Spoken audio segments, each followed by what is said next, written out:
Yeah. Yeah, that was what I expected. Yeah, they're like, hey, we did it go to Vegas or Seattle. They're like, I gotta go to Vegas. I don't see it. Like, I gotta be in Cali Sunday. Yeah. So I looked at their- the day. They're like, oh, I still got a picture. of it. Basically, Yeah, yeah. Welcome everyone. Welcome. Yeah. My cell phone says it's 7:03. So we'll call this meeting to order. And so the first item is appropriately enough, call to order and roll call. So the record will show that 5 of us are here. Larry is not feeling the best, so we hope that he recovers soon. The next item is approval of minutes. That would be the regular monthly meeting of March 30th. Does somebody want to make a motion to accept those? I'll make that motion. Steve got the motion. Somebody got the second. Somebody got the second. I'll second. Rob Woods has a second. Any changes to those minutes? Any changes to those minutes? Okay, hearing none, all in favor of accepting the minutes as presented, signify by saying aye. Aye. Anyone opposed? Anyone abstain? This one carries 5-0. We'll move on to correspondence. I forwarded around to everyone an email that was sent to us by Tricia Turbert. She lives at 73 Fabian Road in North Carolina. Everybody got a chance to read that? Yes. Okay, thank you. Any other correspondence? I didn't see anything. Oh, did we get something from the tax collector? Yeah, we got the report. Came out. Anything else? All right, we'll move on to citizens' comments. And as per usual, it's 3 minutes per person. And for the sake of, the agenda says that we have tonight and April 13th. So for the sake of being able to allow the Board of Finance to do the work that we need to do, it's just one person, one turn. If someone gets up after you and says something you disagree with or that you don't like, I'm sorry, but it's just one person, one turn, and it's 3 minutes max. So that being said, is there any, go ahead, you want to, Not as a citizen. speak of this, okay?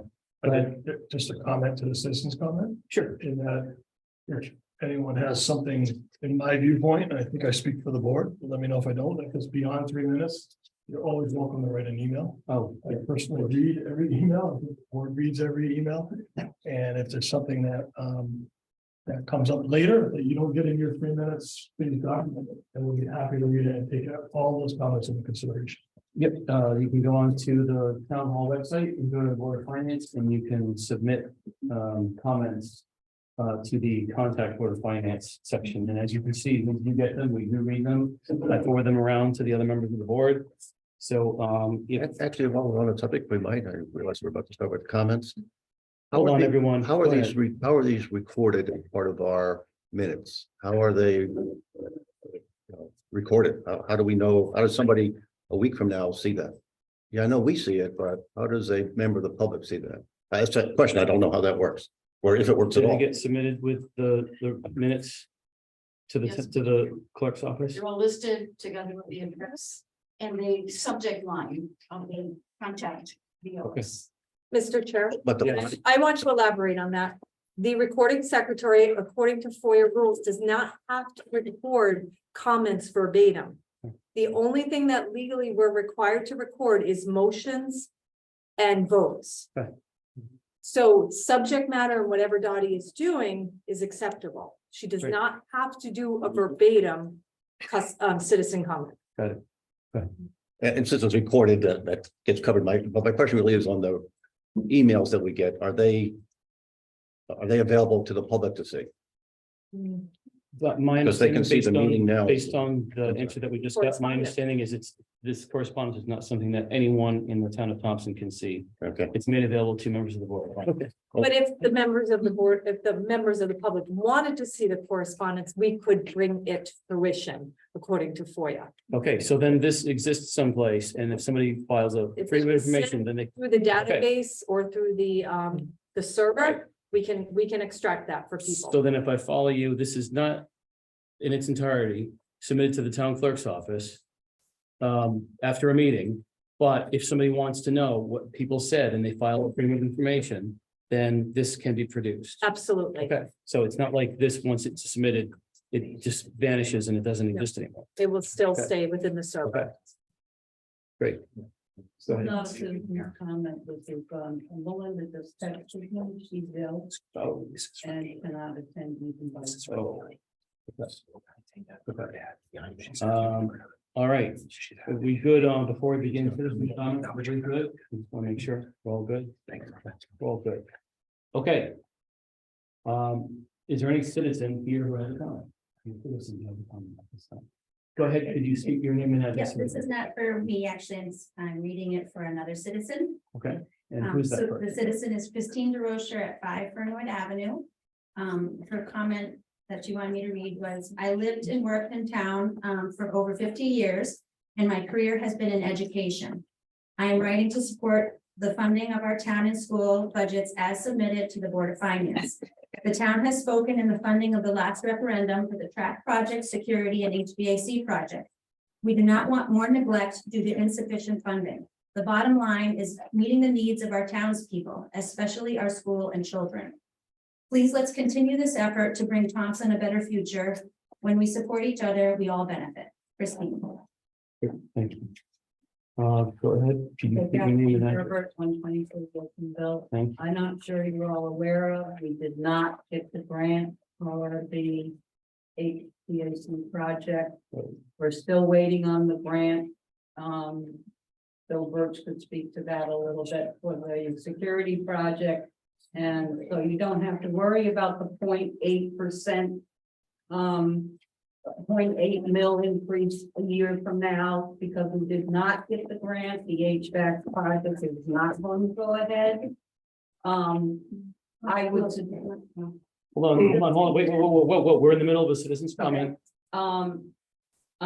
Unless we start putting some money into the transfer fund to build up for that, because we are going to have to start replacing old boilers at the school. Okay, we're good. Okay. Sorry, is there a citizen who has a comment?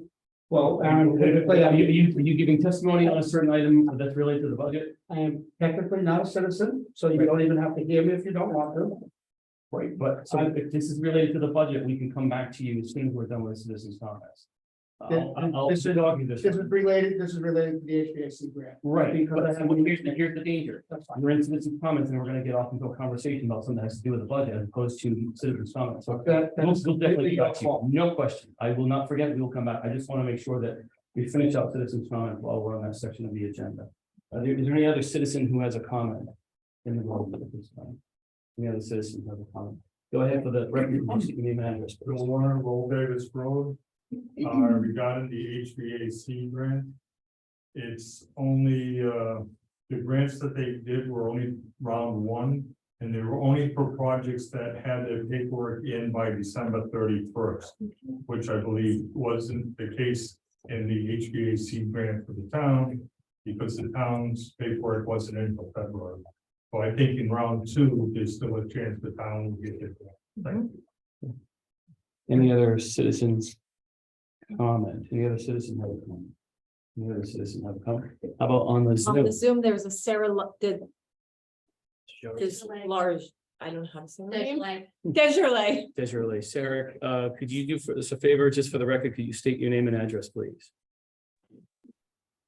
Hi, good evening. Can you hear me? Yes, we can. Okay, my name is Sarah Desmarais, and I reside at 210 Pompeo Road. Over the last 2 years, the education budget has been continuously cut, leading to a loss of amazing staff, services, and programs. I'm here tonight to request that you take special consideration of the budget that is being presented to you by the Thompson Board of Education.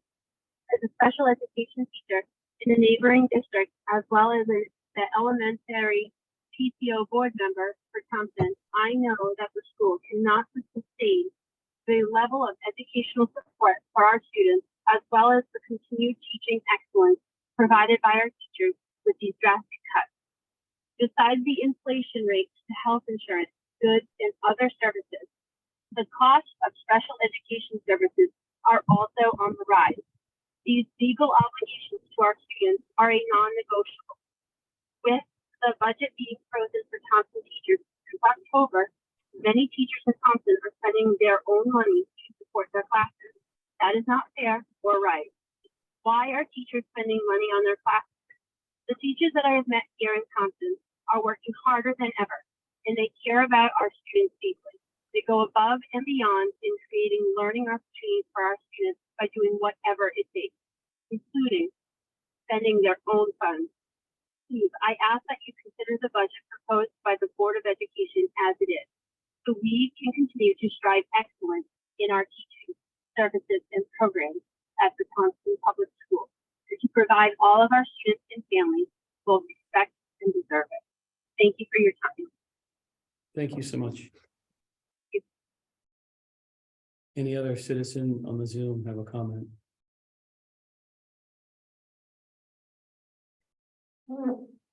Anybody else on the Zoom?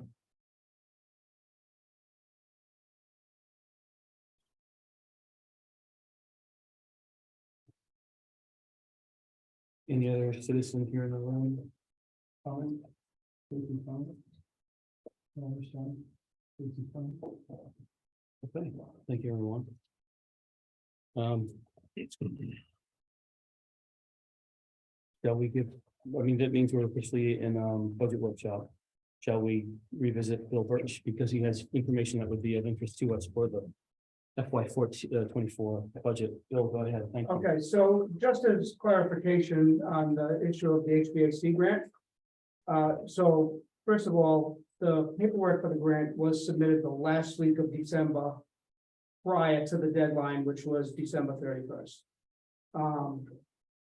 So that was in the letter that the superintendent received back from the state indicated that there were two issues with the application that were incomplete, incorrect, or whatever. As some of you know, the state Office of School Construction Grants and Review look for very specific resolutions. So one of them, either the wording wasn't correct or something, so they bounced that. And the other one was it just said cost estimate. So the instructions stated specifically there had to be third-party cost estimates. We had the cost estimates, they were done, we paid for them, they were submitted. I spent the best part of today trying to get in touch with Office of School Construction to say, oh, okay, so what exactly was the problem with the cost estimate? I am sure they were inundated with emails today, and I did not get an answer on that. However, initially, the state funded $150 million in this fiscal year for these projects. They only released $56 million. They specifically said that they requested the towns that did not receive the grants to resubmit in the second round, which those requirements will be out, they said, the 1st of August, with a deadline by December 31st, once again, with grants going back out in January of 24. But then there is also another factor that this year in front of the legislation, there's proposals to add another $300 million to that same funding.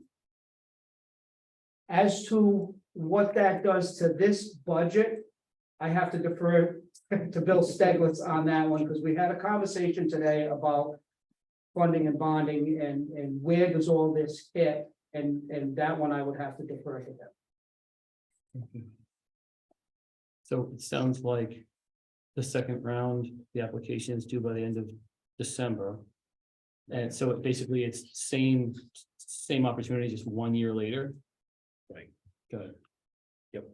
And so then if I follow, that means if Thompson were to submit end of December 23 and get awarded, then that, whatever, that project, the financial impact of that project would be delayed by 1 year. Right, Mhm. so potentially fiscal 26. But where do we stand in terms of going out for bonding with the track and the So security? the portion? original hopes were to do one issuance to hopefully save some money on financing costs.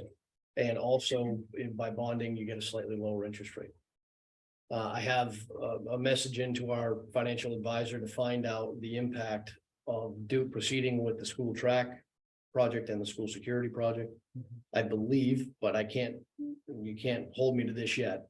That if we were to engage in that financing in early fiscal 24, that the initial impact would be in fiscal 25, as we've done when we've talked about other similar capital adjustments. But I'm getting confirmation on that from the banker. Unfortunately, he was out of the office today, so he was trying to dig up an answer for me, but he unfortunately didn't get back to me before the meeting. So it's a little bit of a wrinkle in that we had hoped to do these all together. But the timing, although we're still in the running to get the HVAC money, the timing of the financing no longer lines up. And so you said, obviously not holding you to it, but you said that the impact would be in FY 25, Right. meaning the impact if we get the second round of the HVAC. No, if we were to proceed with the funding on the school track Right. and the security Right, that would projects, be which have a that'd be timeline 25. of starting at least the work in fiscal 24. Right, Hopefully, if we start the financing process in fiscal 24, probably early fiscal 24, I would imagine. The initial payment won't be due from us until fiscal 25. that's right. So it wouldn't affect this budget, but once again, I don't have complete confirmation on that. Got it. So you mean it moving forward with the track and the security Right, as on schedule? right. And then if we get approved for HVAC in the second round, then that would have an impact on FY 26. I would believe it would likely be. Using fiscal the 26. same expected time period. Right, But then we would, it's possible that we would either bond twice or float short-term borrowings that's on another the option. first round and then take it all and then throw it into the bond and. Right. When we catch up with the HVAC. Sure. Okay. Go ahead, yes. You can't say today for sure. Do you I think you can't. may know that by next I'm Thursday? hoping to have that answer on Monday. So maybe next week. we'll know. Yeah. I had one other question. Go ahead. It may be for Bill, or others. That takes care of the funding for the financing for the track and the school security. Right. With the HVAC being pushed out a year, it feels like it makes sense to wait a year to see if we can get the grant rather than going it on our own. What kind of risk do we have between now and next year with the systems we have? That would be a 24 event if there is a risk there. Yeah. Because if something bad happens between now and then, it would hit next year. That would probably be a I think Bill that's a Birch Bill question. and Birch question. And I know, you can't tell me crystal ball, No. clearly exactly when it's gonna break down, but. I wish I could. But the only thing I can say is that the systems that we're looking to replace. They date from 1978 to 1986. As we've said before, it's not the newer equipment. Would it fail? Absolutely, any day. Do I think it's imminent failure? No, I really don't. I believe that the equipment will run for another year. The equipment might run for another 10 years. The boilers that we had to replace last year, unfortunately, that is just, that's a product of the system. When you do a school construction project, you are bound by law to take the lowest possible bid. And as much as I hate to say it, you get what you pay for. The boilers that this town purchased 30, 40 years ago are much higher quality than the boilers that we purchased 15 years ago. And then with the pandemic on top of that, we ran them hard. To go back to this whole HVAC thing, what they found through research is that one of the healthiest things you can do for students and staff and everything else is to give them a little fresh air. But my old friend Barbara Lesneski used to say, if kids are sick, open the window. So basically, that's what we did. When the pandemic struck, we changed the outside air intake from a standard of 5% to 30%. We pumped outside air through that building. But as a result, the boilers hurt because we ran it through the winter. That was a lot of work on some equipment. But also bear in mind that that school was closed 27 days through the entire pandemic. And if you look around, look at neighboring districts, look at districts throughout the state and see who else was in session fully, all except for 27 days. So it paid off, but there was a toll on the equipment. But to answer your question, Rob, I think the equipment's gonna hold out. We had a heating coil freeze this winter. There was a little bit of water damage, but we can replace the coil, we can get it running, it'll run for another year. As I said, it might run another 10 years. Well, there's some of the, sorry, Aaron, some of the boilers running, I know, remember before you had said some that were capped off, running at a percentage. There's some that are, to the point where it's almost not worth. Not as of today. No, okay. I know, I can't. it's a more If you want- mechanical If question. you want to ask me next January, I may have a different answer, but not as of today. Thank you. Thank you.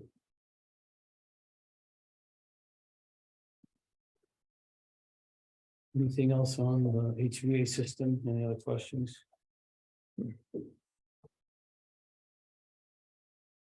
I believe when we finished off last time, we were in the capital improvement plan.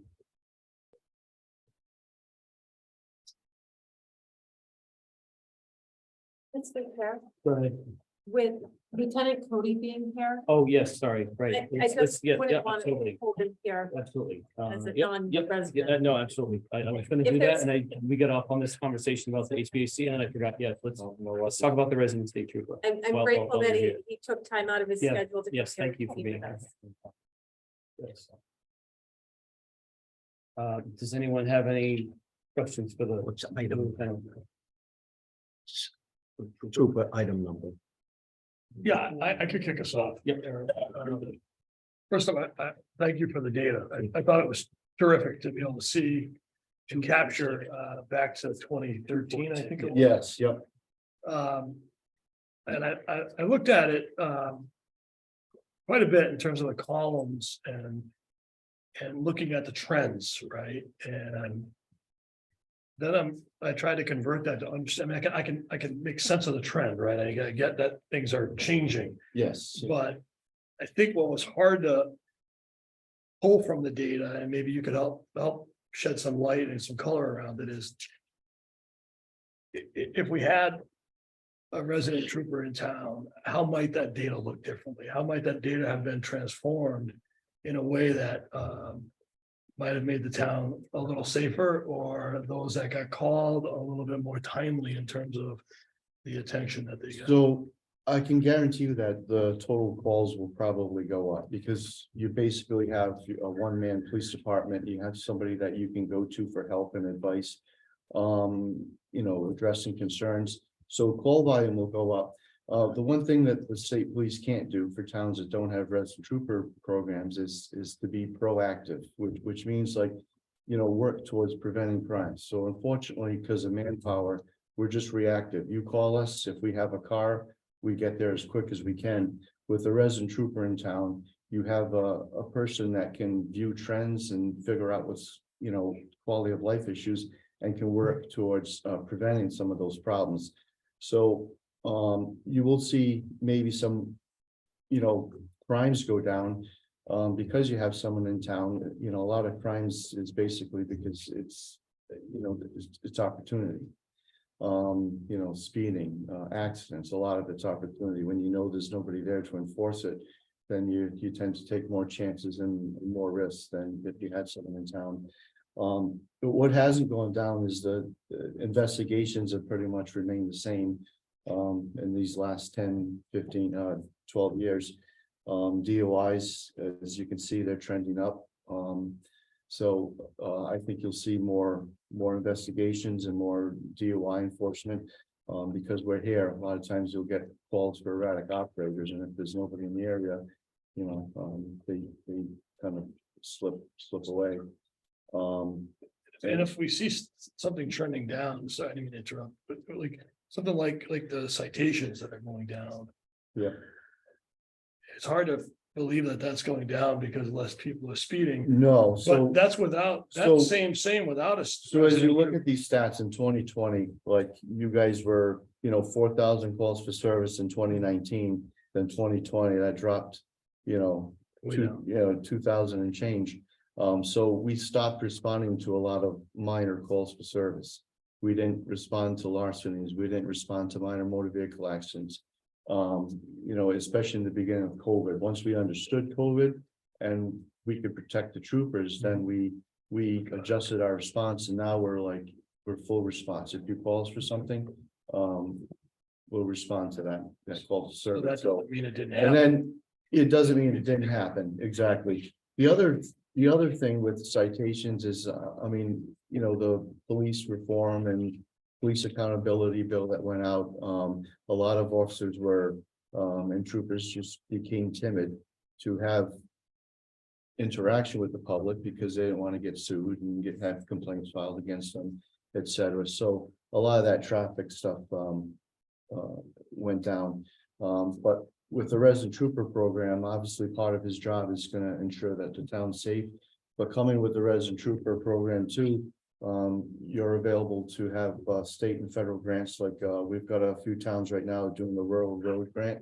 So it's just a trooper, just you know, on overtime, paid for 100% by the state, ultimately the federal government. Just being a visible patrol in your side streets, preventing accidents, and then looking for. We're not too picky on the minor motor vehicle violations, you know, and it's not about giving people tickets. It's just about just stopping that behavior, you know, let them know we're out there and just being proactive and hopefully reducing accidents and traffic violations. Lieutenant, can I expound on that too? We have a serious situation on Buckley Hill Road right now, which it's been identified multiple times. It's a no-through truck because of two bridges that are failing.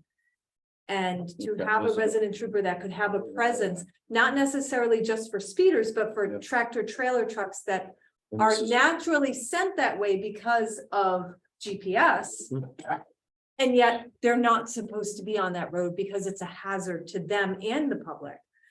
So those are types of things that we haven't been able to get enforcement. And I just had to point that out. And with the resident trooper program comes with the resources of the state police. So like a situation like this with the resident trooper, a call for help, we can get the traffic unit out here, the truck guys, and just sit out there for, you know, sporadic days enforcing the problems and the issues that you have in here in town. With as far as Troop D doing that, it's hard to tie someone up specifically for that when, you know, we have calls for service. So again, it makes it difficult to be proactive with the state police. You know, so the resident trooper is certainly a huge benefit for the town, in my opinion. And another follow-on question, over that same time period, you may not have exact numbers, but you could give us kind of a general feel. As Troop D, in terms of manpower gone, has it been the same or has it gone up or down over those years? So I can tell you that the number of troopers on the road for any given shift hasn't changed. What has changed is we used to have 60+ troopers at the barracks, and I don't want to give exact numbers, but we're under 30 right now. So we're forcing troopers to work doubles, work on their days off, And they're tired, they're overworked. A lot of that is, we're having issues with recruitment. And then we had a massive retirement in 2022. A lot of state workers left because of, they would lose COLA benefits, so anybody that could retire basically left.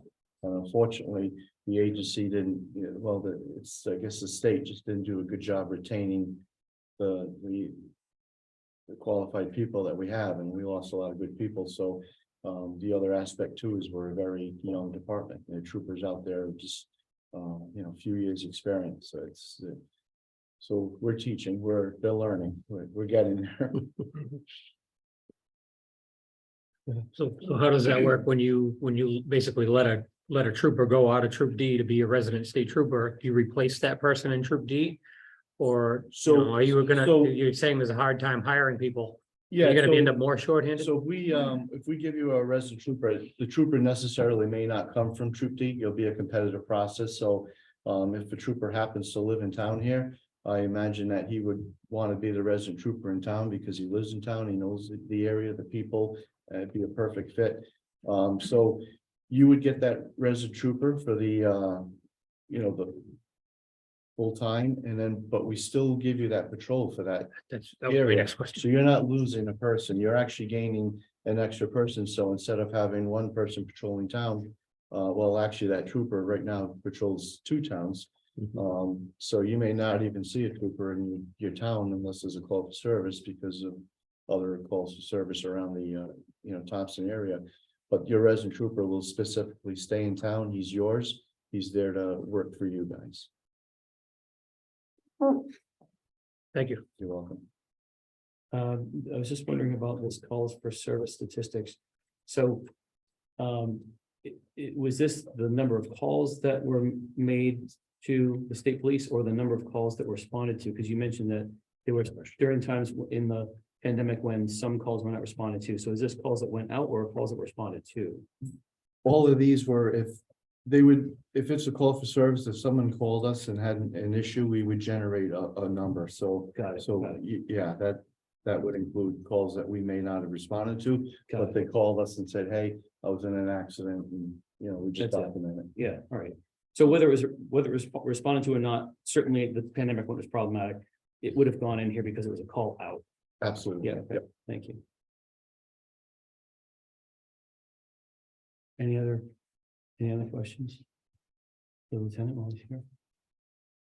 Just one question regarding the number of days and shifts that the resident trooper would be required to. Would the town have any options on that? Yes, you do. So one of my recommendations is to have them, have the trooper either on an admin schedule, which is a Monday through Friday. And that's good because when school's in session, that trooper can be there when school lets in, lets out, and interact with the kids and teachers. And that's a comfort for the parents. And then handle the issues going on in the schools, which they generate, a few numbers every month. Or you could have the trooper work 5 and 3 during the day, which would entail them working some weekends at times.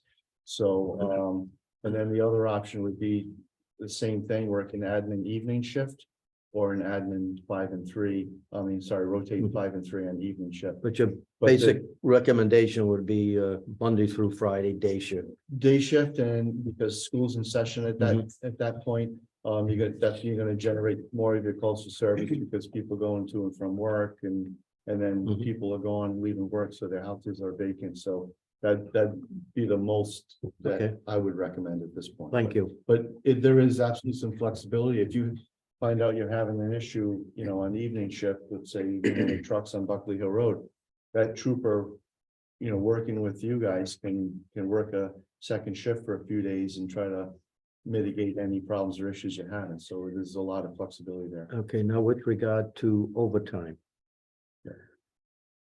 For example, the one you just mentioned, suppose So- evening is required and Yep, so the trooper can swap his shifts, so that wouldn't incur any overtime. So he would just work evenings instead of days. But if you wanted the trooper for like a special event, if you had a parade or a function in town and you hired the trooper on his days off, then that would be overtime. But that would be minimal for you. Snow patrol, a lot of times, if it's, storm, you'd want the trooper working during the storm to help out the citizens. Right. So that would be overtime. But if the trooper was working on an investigation that came in towards the end of his shift, then the state would cover the overtime that he stayed extra to work that investigation. Thank you. You're welcome. Earlier in the discussion, you were talking about some state and or federal funding for certain Yes, like, portions of service. yeah, look, Brooklyn Can just you- Yeah, if you can revisit Brooklyn that, just maybe picked expand up on a rural road grant. It goes to 2026. And it's basically just to enforce and be a visible presence for traffic, cell phones, DUIs. And there's certain days that they can work it. Obviously, they can't work it on a Sunday night when, most people are, home in bed getting work. So they try to focus the grant on the evening shift. Holidays where, there could be some drinking and driving, traffic. Accidents, keep people safe. And typically Thursday, Friday, Saturday nights when you would probably have more instances of DUIs and traffic violations. So to expound on that question, how do we, so this is a Right. grant, a federal grant. So will the trooper know about it so that he can help us? Yeah, I mean, the- we're happy to write the grant, but. The trooper writes the grant, the state Oh, writes okay. the grant, and then obviously you have to sign off on it because initially. The pay for that will come out of your budget, but then you Okay. get reimbursed, I believe it's quarterly by the state. Ultimately, they're federal DOT grants for highway safety. What are the value of those grants? Well, the value of the grant, it gets you a trooper here for no cost. Dollar value. Oh, dollar value? I think right now Brooklyn's is a $50,000 grant. So Is that per year? Or this is a total Over the- grant, so I don't know if it's per Okay. year. I have to. probably over the Yeah, span of the they grant? don't release the money all at once. Okay. So I'm not sure about that, but I can. That's certainly fine. Answer that in an email. Thank you. No problem. And so you said that it comes from the US Department of Transportation? Yeah. The state gets the money from the federal government, specifically for that purpose, and then you apply for the grant, and then they give it where there's need, they show need, like in this case, if we got DUIs going up, we could get money just for enforcing, DUIs. So then I guess I wonder, obviously not to get so far into the details of this, that people are speaking on behalf of things that maybe then they don't know the details of, but generally speaking. Do you know if Brooklyn applied for this grant? Just like, okay, we've got a state trooper, we're gonna apply for it, here you go, it's $1,000, and then they can use that on an as needs basis, as opposed to Brooklyn saying, we're applying for the grant because, oh, we've got this need and this need and all this data, and here it is, and then they say, okay, you've got it. As opposed to they would have said, no, thanks, you don't get it if you can't demonstrate all this quote unquote need. So yeah, you would have to demonstrate a need. Okay. I was a resident trooper in Jewett City for a while, and I did the same thing down there, speed enforcement DUI grant, so. Yeah, with good documentation and, usually you get some money. So then I guess need would be a function of having the service for some time. And then you're able to accumulate enough data to present a need. Yeah, I mean, we've got years of statistics okay. anyway, just Great. with accidents and DUIs, Got it. so So we then can present a These need. stats can be part of the sort of the pitch for need. Absolutely. I see. Yep. As opposed to, we've had a state trooper for, we need to have a resident state trooper for 2 or 3 years in order to demonstrate need beyond what the resident state troopers are No, doing. yeah, The need can be articulated. yeah, because in this case, because you don't have a resident trooper, Troop D would get the funds for that, and then we would hire troopers on overtime to do DUI and speed enforcement, but they're not necessarily going to be in the town of Thompson. They could be anywhere in Troop D. Where if you have a resident trooper and you apply for that grant, the resident trooper, that's just for you, the town of Thompson, that's it. So, it gives you extra presence here when you need it most sometimes. Great. And then I guess at the risk of revisiting a topic that we may have discussed earlier, I know that in some part, the conversation around having a resident state trooper, I believe, had some connection to security personnel present at the school, Or maybe not. Am I misunderstanding? I think at one point I might have said that they spend a lot of time at the schools, maybe. Okay, but was there, maybe I'm remembering incorrectly that, was there gonna be some kind of security presence at the school that the resident state trooper Our, that would report up to the resident state trooper? I think that the resident trooper can help guide, Okay, and correct me if I'm wrong, Lieutenant, guide the security team that's there, the Got it. safety team that's there. so I just wanted to make sure that a resident state trooper being here doesn't necessarily, having more security personnel up there does not necessarily hinge on a resident state trooper down here in the town hall. It doesn't hinge on that. No. It's this, having a resident state trooper would help to advance that work, Correct, but it's not a prerequisite for that work. correct. Got it. Okay, just wanted to make sure. I Go ahead. think what we heard, if I heard it correctly, was that in order to have armed security at the Okay, school. okay, I think that might be what you're, okay, so that's why my memory seems to be hooking on something. you know, but I'm not an expert in that area. I just recall the conversation. Okay. So And I'm not an expert either, but I can tell you, don't Killenly just got armed security in their schools, so you don't need A resident. a resident street trooper, but obviously, if you didn't have a resident trooper and this troop D would oversee it. So they'd have to report to somebody, you know, because there's training Yes. involved, firearms, stuff Yes. like that. So, So by default, it goes to the state if they don't have someone local. yeah, if you chose to do that. So then again, having armed security personnel up there does not necessarily hinge upon having a resident state trooper down here. No. Got it, got it. I just wanted to. I've heard that said before. Okay. Just wanted to make sure. It's a good clarification. Yeah. Anything else while the lieutenant is here? Any other questions? Thanks for coming. Thank you. Thank you Thank you very so much. much, Lieutenant. Thank you for inviting me. Yeah, thank you. thank you, Lieutenant. All right, thank you. It's good meeting you. Next meeting. I'm gonna stay on that line item for a little bit. Oh, let's, sure. Did you have Remember that one? Yeah, I don't. 49.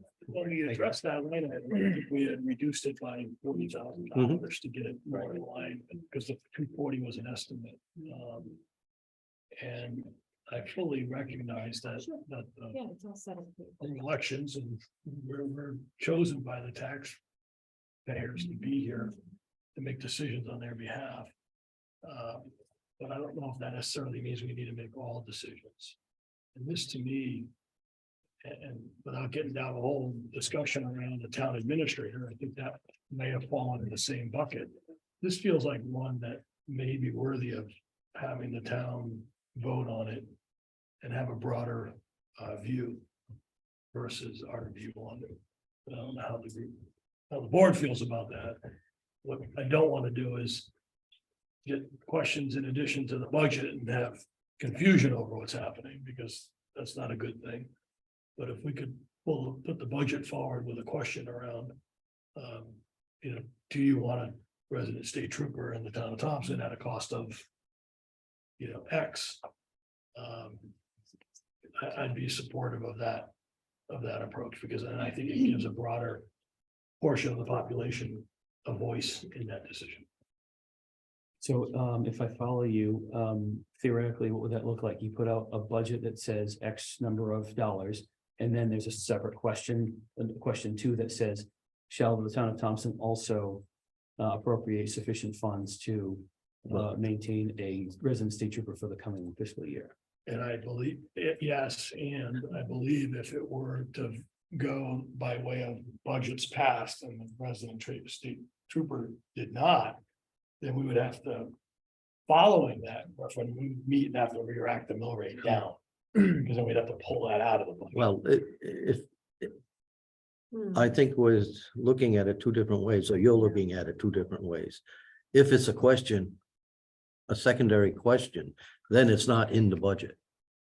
I was looking at it like Mr. Johnson did. Yeah, it's not in the budget, and we, It's a as the separate board, appropriation. determine the mill rate following the referendum. Mhm. And if in fact is chosen that the people want it, then we can adjust the mill rate to Yeah, accommodate I that. don't have a lot of heart. One way is the mill rate and then it's moved down. The other way is the mill rate and it's moved up. Right. At the end of the day, it's the same thing. Yeah. It's the path to get there. Yeah, Now, my other question is, now we know it's a 2-year contract, so really, you're locking in for 2 years. I don't know if you'd have to word a question. Because obviously the following year it would have to be kept in the budget. Minimum of It's 2 not an years. option. Yeah. So I don't I know would think how so. you'd word that. I think to be fully transparent, you put that in to say. Yeah, that's. A minimum that's of it. 2 years. It could be 3 or 4 or 5, but you Yes. can't just say 1. Yes, but 2 is the contract. So once you do 1 year, you have to do 2. Mhm. The survey showed that there was very strong support for it, but I think having it as a separate question would be helpful, I think. Survey I think showed about 70% Yes. support, something like that. But And you'd have to be specific with regard to the amount in the question. Very, very clear. Yeah. Clear and specific. seems like it makes sense. So if that was something that we were to vote on now, then we could measure what the impact is on the proposed mill rate, because technically it would come out of the combined general and education and capital improvement plan budget. What kind of wording, not that I'm making any assumptions about how people are gonna vote, but if we were to do a motion and a second and a vote, what kind of wording would we need to do? Just say $200,000 for each of the next 2 fiscal years, shall the town of I think Thompson you gotta be retain- more specific than that. Well, but so then shall the town of Thompson retain the services of a resident state trooper for the next 2 fiscal years at a cost of $400,000? The second year is gonna be more than the first. I think the Yeah. first was assuming he didn't come on board immediately and so forth, but Yeah. right, word it so that it's very clear, nothing Well- misleading to the voters, but. Initial Like cost of Lieutenant 200. Cody just said, 200,000 is top level. You would most likely get someone who's more middle of the road, so the Right. cost would be a little less. Right. So it wouldn't necessarily exceed 400,000 over 2 years. Right. And probably an addendum to that statement regarding the effect on the mill rate that would Yeah. cause. Right, oh, yeah. So And- that makes it clear to people voting on it. Exactly. Make it very clear. I think that's, And, I think and that's a good idea. also, as we stated at one point, it could be 3 months before a We know trooper that, was yeah. chosen. Right. So it could be less this year, It but could the be less following. this year, Mhm. leveling out the following year. So then is the nature of this wording on this separate question beyond the scope of our ability to solve at this moment? Is it possible for us to take a vote that basically says, yeah, let's do that, right? We know what we want to do. We point at it and say, let's do that. And then we'll have maybe legal counsel Attorney. tell us what the wording is in order to make that happen. But we know that we want that to happen. I think for that to actually happen, the Board of Selectmen will have to vote on it also. I don't know. Well, we typically do with the legal notice anyways. So as Okay. we, Okay. if you Oh, make so the you would vote on recommendation both to us. questions. Mhm. Yes, if you make the recommendation to us, we'll put it forth as a legal notice. Does somebody want to make a For motion town meeting. to? I don't know exactly what you want to say, but yeah. I would. I don't know exactly how to No. word it either. You want me to toss it out? Yeah, please. If Dottie's ready. Make a motion that the resident state trooper be included as a question on the ballot with a yes and no response. And that it be made clear that this is a 2-year commitment at an approximate cost of $400,000, which would increase the mill rate the first year. And that's up to Bill to put that number in. It's probably about, what, 1/3 of a mil? And A little not to less. exceed whatever it is. Yeah, whatever it is. And just to And clarify. then to be adjusted by legal counsel. And then, just to clarify, Dave, you mean a separate question, right? Yes, Because you had said a question. and Yeah, I know you separate. meant a separate question. separate question. So Thank you. you're Ryan. okay with the word, putting separate in there? Are you okay with the word, putting the word total 400,000? Mhm. So it's not confusing that it's 400 a year, Yeah, total of 400.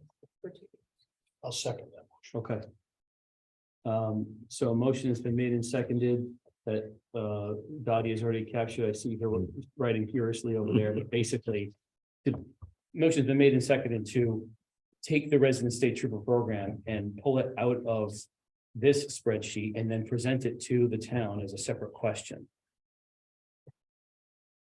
And the citizens who come out to vote on the referendum will decide on that separate question when they get there. That's correct. And I just think legally, we have to Yes. check to see with regard to the amount and the year. And how it, How it should be worded. correct. And so that was Dave's motion and Rob Ward's second. Go ahead. 0.26, yes, Okay. that's the impact, 0.26, so. Yeah. Quarter. Almost exactly what you said. Yeah. It's maths. Go for 400,000. No, It's, 200 it's for the year. 200. because it should, that's the effect of the first. Okay, so 0.26 is the effect on the first fiscal year. Right. Got it. Okay.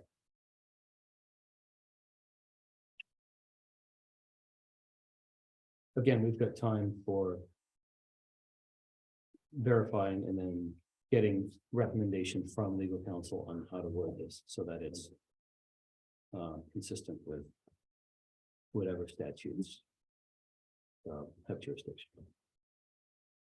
So any discussion on this? Yeah, the only thing I bring up on discussion is that I recognize it may not start right on perfectly on July 1st, but it's still a 400,000 commitment. Because if you Right. started 4 months later, it's gonna go 4 months into 2026.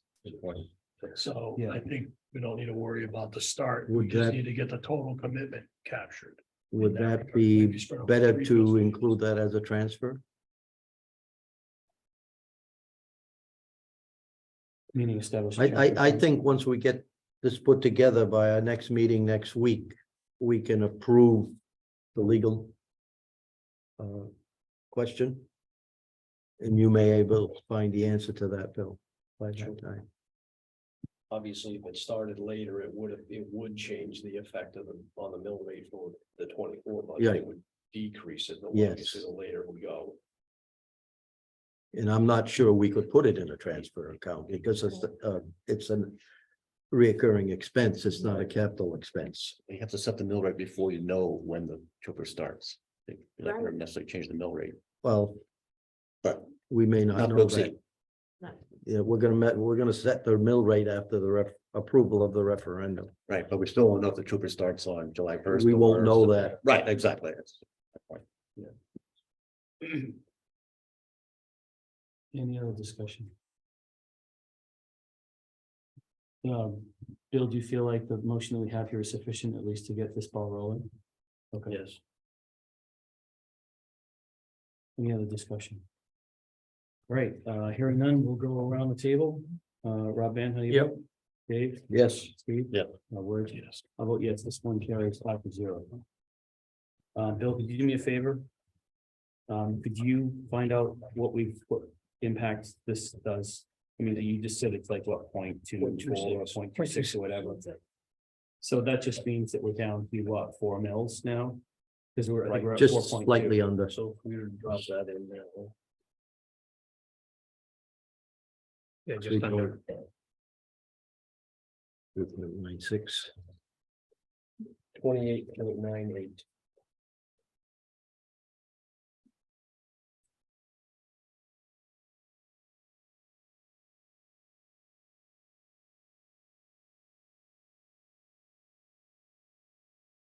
Okay, so 3.96. Right, well, I think we were finished off last time, we were on the capital improvement plan. Yep. And Not my favorite topic, the loader. yeah, I think we were getting close to the for retrofit, and I apologize for having no idea what that is, but if you want to keep talking about that. No, let's loader- go to the MS four. No, I mean, if you Sounds great. if you want to take that loader for a spin, we can go there again. Well, I went Saturday. Look at. All right. Man, good man. How does it look? It's good. I like. It's yours. I think there were a couple of actions out of that. One was. And Joe is here to answer any questions you might have had. Oh, good. There we go. All right. How you doing? Good. Good. I think one of the questions I had last week was around. The level of maintenance that is required. Is there something, do we have evidence leading up to you know, similar to a car, right? It's time for a new one. It costs you more. Pretty to much. maintain it. Is it at that point, or is it still some life left? There is still some life left in it. I wouldn't give up hope on it, but the problem being with that type of machinery, that is not basically a construction piece of equipment. That's more like a gardening type tool.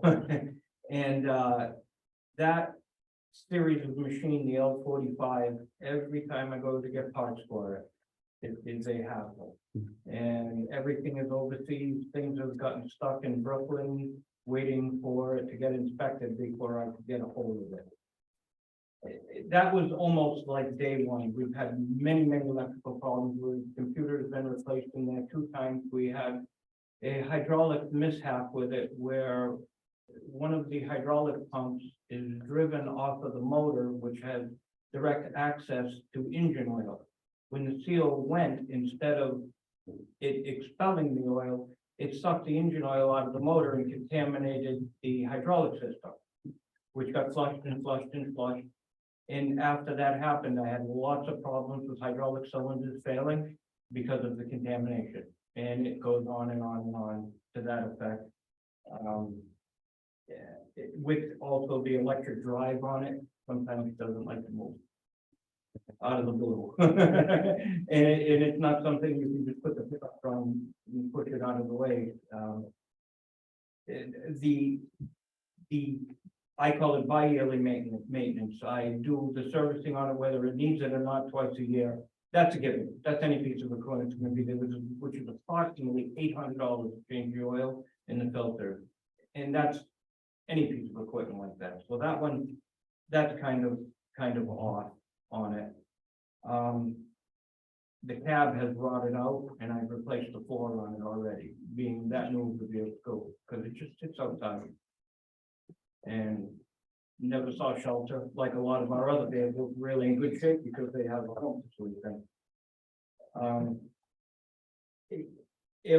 If I wasn't able to get it, that's okay. I think it can be repaired for minimum price to last until next year when I'm sitting here asking for a little over again. But it would be something to definitely keep in mind. I was questioned about when I get rid of a piece of equipment, I should present it to the town, so maybe it's something that can be used in another part of the town. That loader I would not give to the school or the sewer department because it's been so expensive to fix. That's the problem. And about 80% of the time, I can't fix it. I have to call out and get the technicians in. Then every time I take something off that's electronics, the computer has to get restarted again. So it's costly. And where it sits right now, it's timely because we, at the transfer station, we're a store. We're like Walmart. We open up at this time, we close at this time. I hate to bring our equipment up to the transfer station. Flat tires are expensive. That has solid tires on it. It builds tires. One of the other questions was the value of it. Now you wouldn't give it to a friend or neighbor, but is there any trade-in value? Goes out to Brooklyn. I'm gonna start off with the weight of the machine is 18,519 pounds, which is half of that, 9,000 pounds. And I can just about guarantee that scrap weight, and that's what trade-in would be to a dealer. I went online late this afternoon and looked up that loader, and I found 4 of them for sale, which range from 34,000 to 53,000. The one for 53,000 had like 200 hours on it. Ours doesn't have 200 hours. I don't know how many hours I've had because electrical system has been compromised so many times that it doesn't work. Like we've had Tyler equipment come in and have to basically make them up for it. I also went on an auction site to find out what they were auctioned, not what they're auctioning for, what they got sold for. A 2007, which was in really good shape, but it needed work, that went for 53,000. A 2006 went for 23,000. 2004 went for $20,000.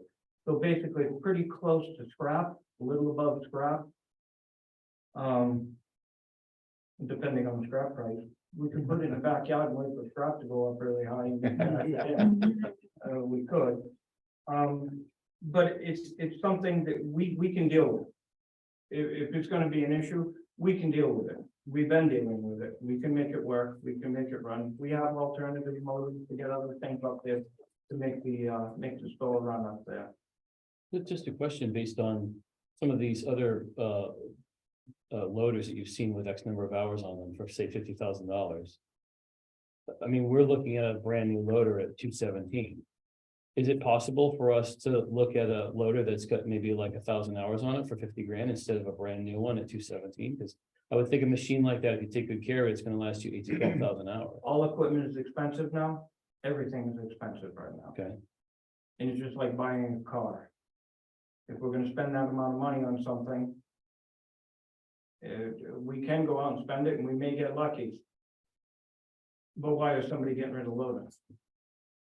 You gotta think of it that way too. And it's just like I said about giving our loader from the transfer station, some other part of the school. If it was good, I wouldn't be asking for the money to get another one. I wouldn't get rid of it. I'd give Josh Bus a can of wax and tell him to wax it and have fun. well, you raise a good point. Why is somebody else looking to get rid of their loader if it's got, say, 1,000 hours on it?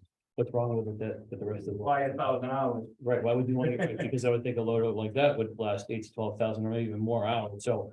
But 1,000, it's unless the organization that the loader belongs to has gone bankrupt and they need to liquidate. Yeah. Then I can imagine, That's all why else they would be looking at rid of Auction, 1,000. auction, and that was auction sites, you never know. Right. Go to an auction because you like to go to an auction.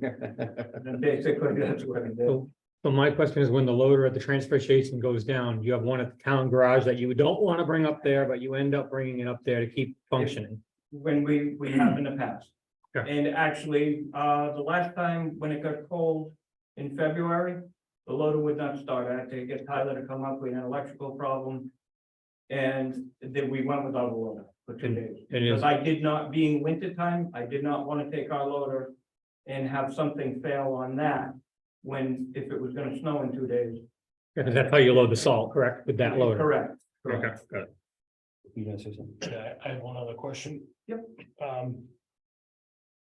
So you could make it through another year, so I'm hearing. That's not your Well, first choice. Kind of like what Bill said, I can't guarantee that. But I can do my best to keep it going. If you had your choice, what would keep you up more at night? Not having the loader or not having the 9-ton dump truck? Asking that question. The 9-ton dump truck. That's more important. That you got the list of the vehicle Yeah. and the ages of the vehicle and some trucks that we still had used as backup trucks that are from the 90s, early 90s and 80s. So if one were to get pushed out, you're gonna roll the dice on maintenance. It would be the loader, definitely, because if the loader stops, that's okay. We can make do. If the truck stops in the middle of a storm, It's a big problem. we got a problem. Yeah. And the loader is not going to lose scrap value. No. Comes tomorrow. It's really appreciated. Bad comment, but just. Then you fill the fuel tank up with water to give you a couple of. Aaron, if I might, the $800 service twice a year you mentioned, Yep, is that would be the same on a new vehicle, or is that particular vehicle is much more expensive than others? well, on the filters themselves, like filters, the oil filters and fuel filters, about average, between 15 and 30 a filter. The air filters, for some strange reason on that Volvo are $105 for one. Okay. And another one is close to it, give or take $1 or $2. Okay. Which I don't understand why, and it took me a while to get them when they built it, because Volvo didn't want to give up the patent, so I couldn't go to Napa and get them. Napa is the cheapest place to get them. You go to Volvo, it's quite expensive. Sure. I don't understand why they could have just held the patent, just so they said they could. It's an odd thing, German company, and especially that piece of equipment, for some strange reason, every time I call, they tell me it's in German. I don't ask me, and then there's times where it shows up in a couple of weeks later, and I know it wasn't in Germany. That's right. Because it takes a lot longer to get here, but I know it's not. I called and called. It took over a year to get the hook that we use at the transfer station to lift up the weight compact. Which I wanted to get the hook. That's a big piece of cement they're lifting up to compact the tin cans down and stuff like that. And it was over a year before I got that hook. But the regular maintenance that you mentioned, would that be roughly the same on a new piece of equipment? Approximately. Okay, Because I figured in the oil Sure. and things like that, which I use, I have to use raw ash oil and synthetic, of course, on the newer ones, everything has to be synthetic and Sure. certain viscosities and everything. All those prices I got for the service, I called for today, because being a mechanic, when I was a mechanic, I didn't care about the price, I cared about fixing it. Sure. That was my boss's job, but now I'm the boss. And I get what So I went through and I checked all that out this afternoon. I just wondered if the old machine was much more expensive. But it's No, it's it's not reasonably the at same. that point where, like some of the trucks we're getting to, it's harder to find the parts because they don't keep them on the shelf because they've already made 80 million trucks. Sure. After that, Yeah. so I have to wait a couple extra days. That one's not quite there yet, Okay. so. What it's is- Still Thank you. usable and feasible. So, what is the other loader opposed to what the one that you, 2002. proposing is? Like, is the other loader is not a Volvo, obviously, we know that. No, John Deere, our loader that's in the shop is a 2002 John Deere. And my idea, and it has been my idea for years, to get that exact same loader. Right, For that's the right, that's transfer right. station. And in turn, that loader at the transfer station, to bring that out onto the road to remove snow, like into the road when the snow gets high and to do road work, that is not the machine to do that. But in turn, if we keep our loader, move it to the transfer station, something happens to one of the loaders, we always have a loader to go do road work, to remove snow, stack salt, push snow, we have a big snow station for it. For whatever we need, so basically kind of dual purpose. In a way, Thank you. Question, Joe? yeah, If we chose to delay the loader for next year's budget, what other major equipment do you have in mind for next year? I mean, looking at this, a lot of this equipment is pretty old.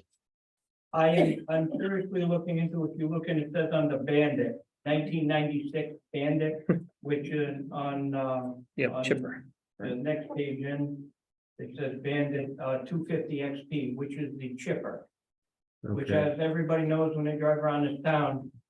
It seems like there's more dead trees than there's live trees, and that, our chipper has been going out at a minimum 4 days a week for the last couple of months. I'm not saying it because of the safety factor, because it's a machine that it doesn't have guards and things like that. It does have safety. It's getting old. And that's something that is gonna have to be looked to in the future to keep up with the ash borers and everything that's left from the caterpillars and things like that. okay. Now, getting back to the trucks, Joe, Yes, do you anticipate needing a new truck next year or the year after? I will probably be like the loader situation. I still will put in for a new truck. And I don't predict getting a new one next year. The year after would be nice to keep that fleet. Within this decade would be nice, but we can only do so much. I understand that. Yeah, no, the truck that you are considering, does that have a stainless steel body? Yes, no, that one has what they call a Hardox body. It's a combination of different metals. We do have one, our newest Freightliner 9-ton right now. And it is a very rugged body and it's a combination of a couple of different steels. It's very rugged. Stainless steel is still soft. Okay, It doesn't get beat up as bad. And that truck we've had for 3 years, I believe now. okay, And there's no sign of. just curious. I looked into the stainless steel also, which was priced a little bit higher. Which I like the stainless steel, because we have trucks that are, the body's rotted right off of them, but the back of it looks like brand new. 'Cause it's Yes, stainless I know we steel. had purchased some stainless steel body Yeah. before. And, but the hard body, that hard material. And the company that puts them out. It's a, maintenance fee, Okay, and the material that it's made out of, it's very good quality. okay, thank you. Anything else on the loader versus the truck? Well, I'd just like to address a few other things. I'm still in favor of purchasing the loader on a lease purchase agreement for 5 years. And as I mentioned previously, the cost of that would not be incurred until the next budget year. And I believe in the next budget year, we will have a savings, is that correct? Of a little over $50,000 because of 2 lease. Yes. Oh, you got it up there. So these two. Well, I guess it's 3 actually, because the F-350, there's 2 of them. And the John Deere loader, Okay, so, we're done with the lease payments in fiscal 2024. so when we if in fact we buy the loader as of, say, July 1, which pushes it into the next fiscal year, Right. we basically getting it for maybe $2,000 or $3,000. Am I correct? Compared, Be- right. Because we're Because dropping off 53. Right. Sorry. That's awesome. That's good information. Getting to 24. Yep. What did we retire? About 30,000? In You added one more column. 24, we didn't retire anything. We actually added the newest truck No, 23. in, I'm not sure. what it's- You're, the overall, saying we're retiring 2%, 2.25% every time. Yeah, I'm not sure what we retired in 23. Referring to this bill. No, yeah. I would have to go back and look. So I personally would like to make a motion that we cut $217,000 from this budget for a loader and place it and purchase it on a lease purchase agreement on July 1, 2023. So motion is, Was that a motion? I Yes, was gonna say, motion's been made to take the $217,004 loader and acquire it through a lease to purchase arrangement. Is there a as of second? July 1. As of July 1. Is there a second to that motion? Is there a second to that motion? All right, I'll second the motion. So motion's been made and seconded to take the loader at $217,004 and acquire under a lease to purchase arrangement as of July 1st. And I guess Dave, before you made the motion, you were talking 5 years, but before we clarify the number of years, I think with these loaders, we can go 5 or 7 or something like that. Yes. That's correct. I chose 5 only because I expect budgets not to be any easier in the future. And the need for paying off a lease purchase 5 years will allow more flexibility in purchasing others. So then your motion is 5 year. Yes, 5-year lease to own. And so then I will second that. The fact that it's 5 years along with everything else that value just captured. Discussion on this motion. Yeah, I have a discussion. I don't have the exact number of what was retired, but you had the chart up there going from 24 to it's 25. 53 and change. Yeah. While it would be great to do everything, we're talking about our capital number going up 61%.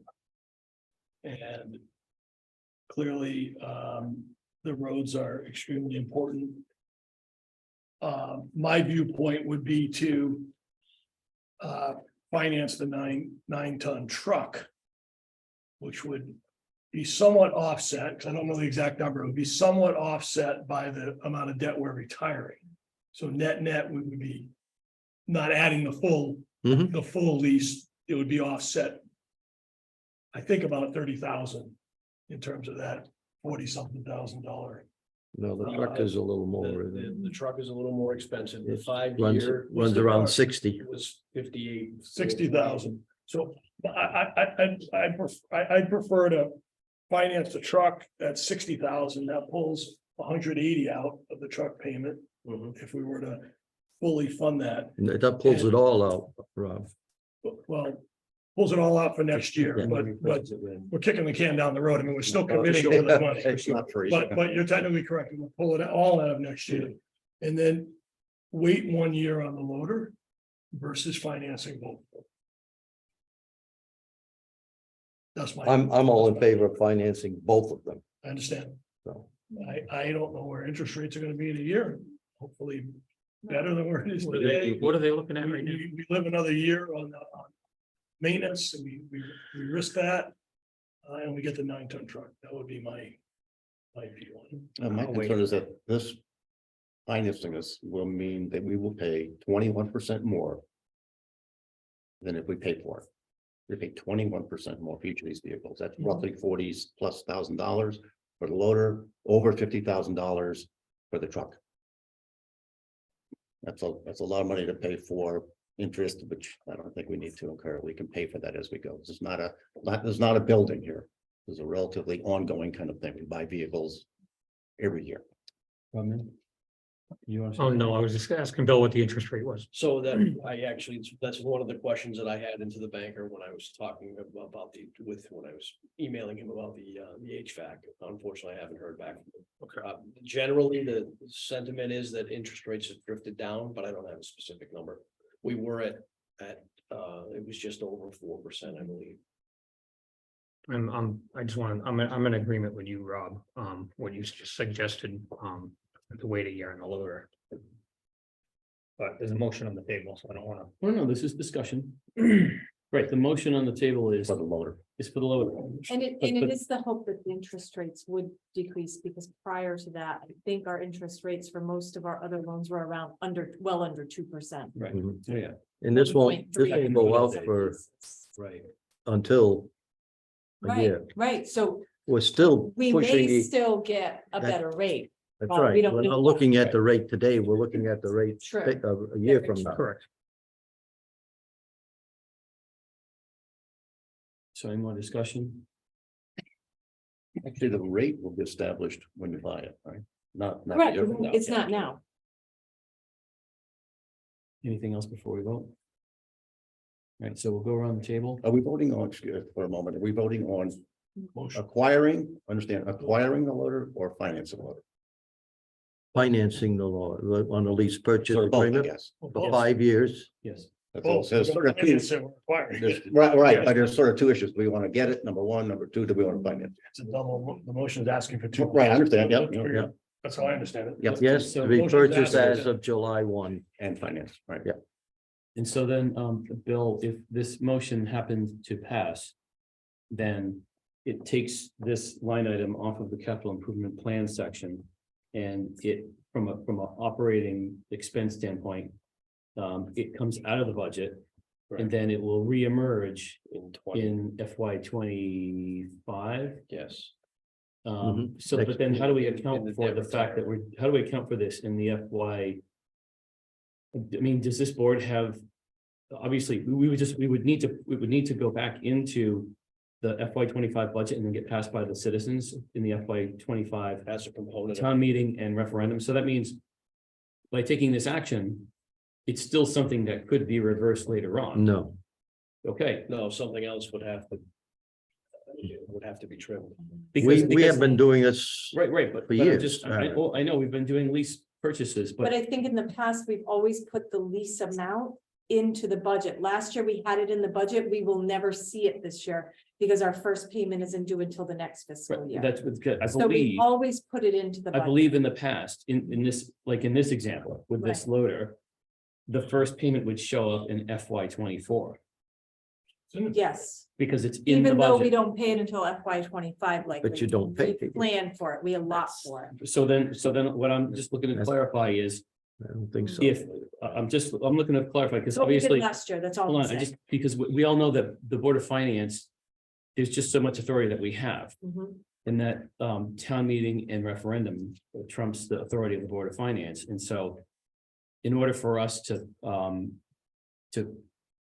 create appropriation, authority for appropriation, only the town citizens can do that, and so.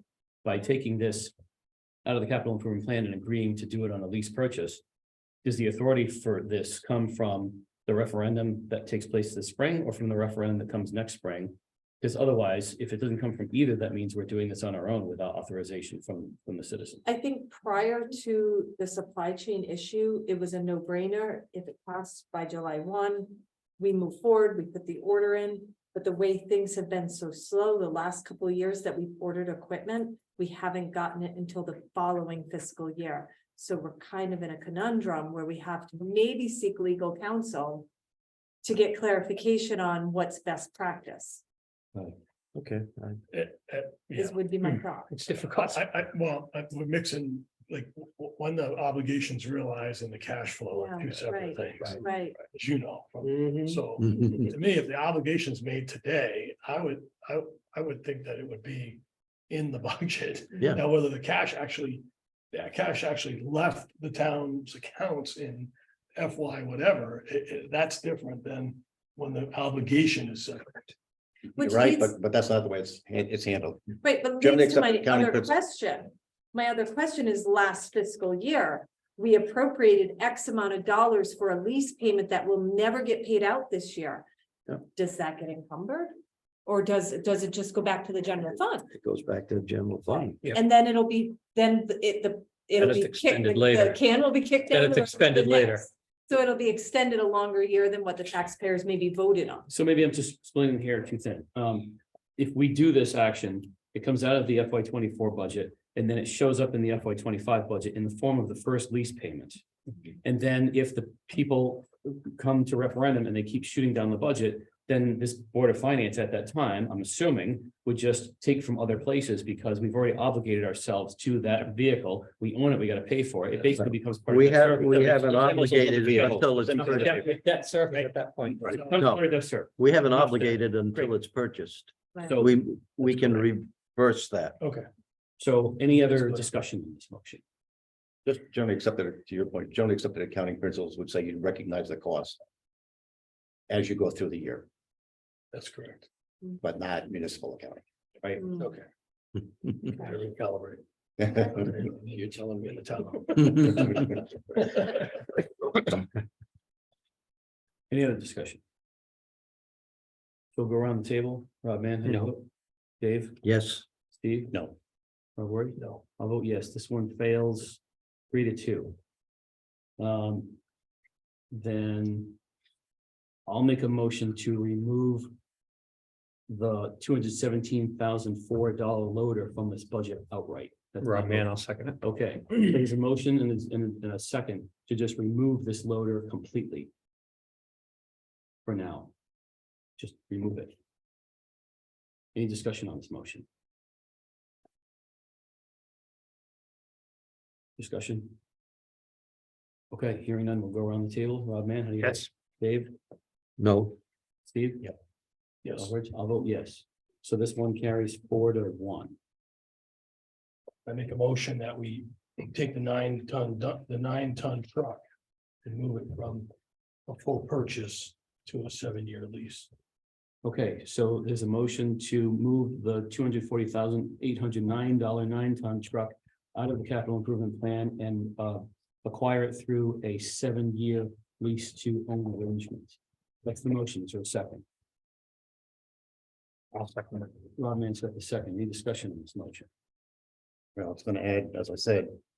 So I was thinking a 5-year lease adds $53,000 to the cost of this vehicle. 7-year lease probably adds $75,000 Yeah. cost to be. Now we're in discussion. Yep. But, you good? That was my, yeah. That was, it's like, I don't want to jump on top of you.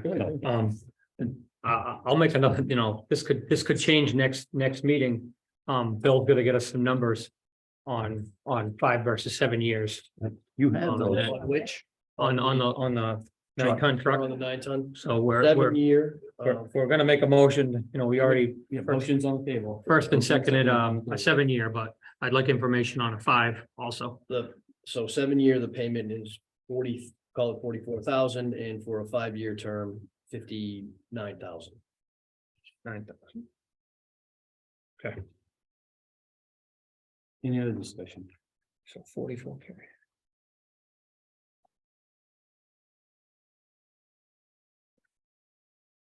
Thank you.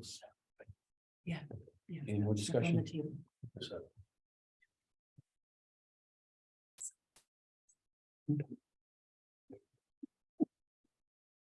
All right, so hearing no additional discussion, we'll go around the table. Rob, man, how do you Yes. vote? Dave, No, Steve, Yes. and I'll vote yes. So that carries 3-2. 3-2.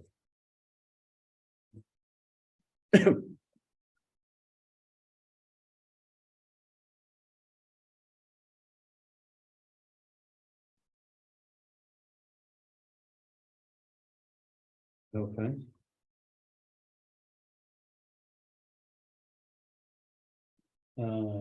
Anything else? Oh, well, anything else in the capital improvement plan before we move to MS4 retrofit? Yeah. Yes. Talk, go ahead. No. Go ahead.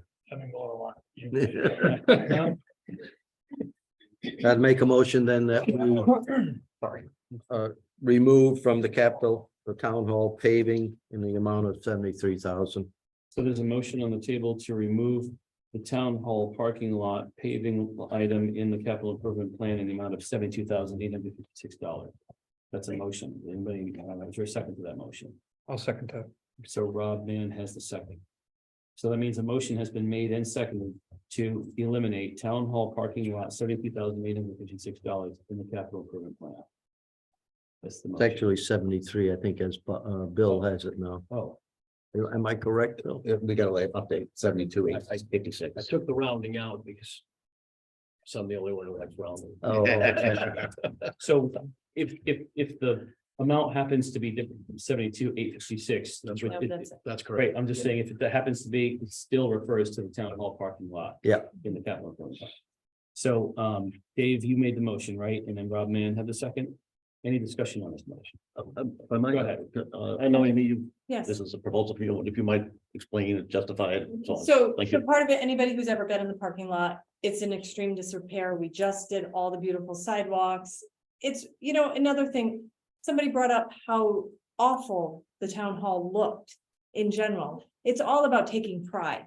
But additionally, we're not ADA compliant currently with the way the slopes are and the grades are in the parking lot. So it would bring us up to the upgrades that we need for ADA compliance, which Joe could expound upon. But additionally, one of the companies or the companies that he's is working with for some of the outsourced work took the parking lot on at a price that included, because they were going to have their equipment here in town doing Fabian Road and some of the other smaller roads. He kind of planned to loop through so that they would finish off here at Town Hall, which saves on the transportation of some of the, reclamation equipment and the paving equipment.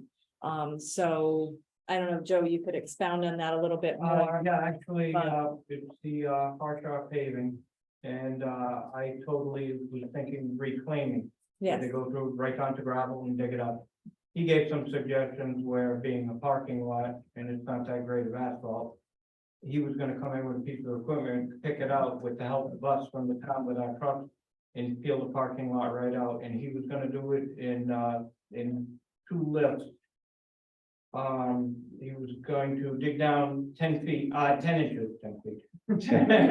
Holy smoke. On the body, should go 10 feet. And he was gonna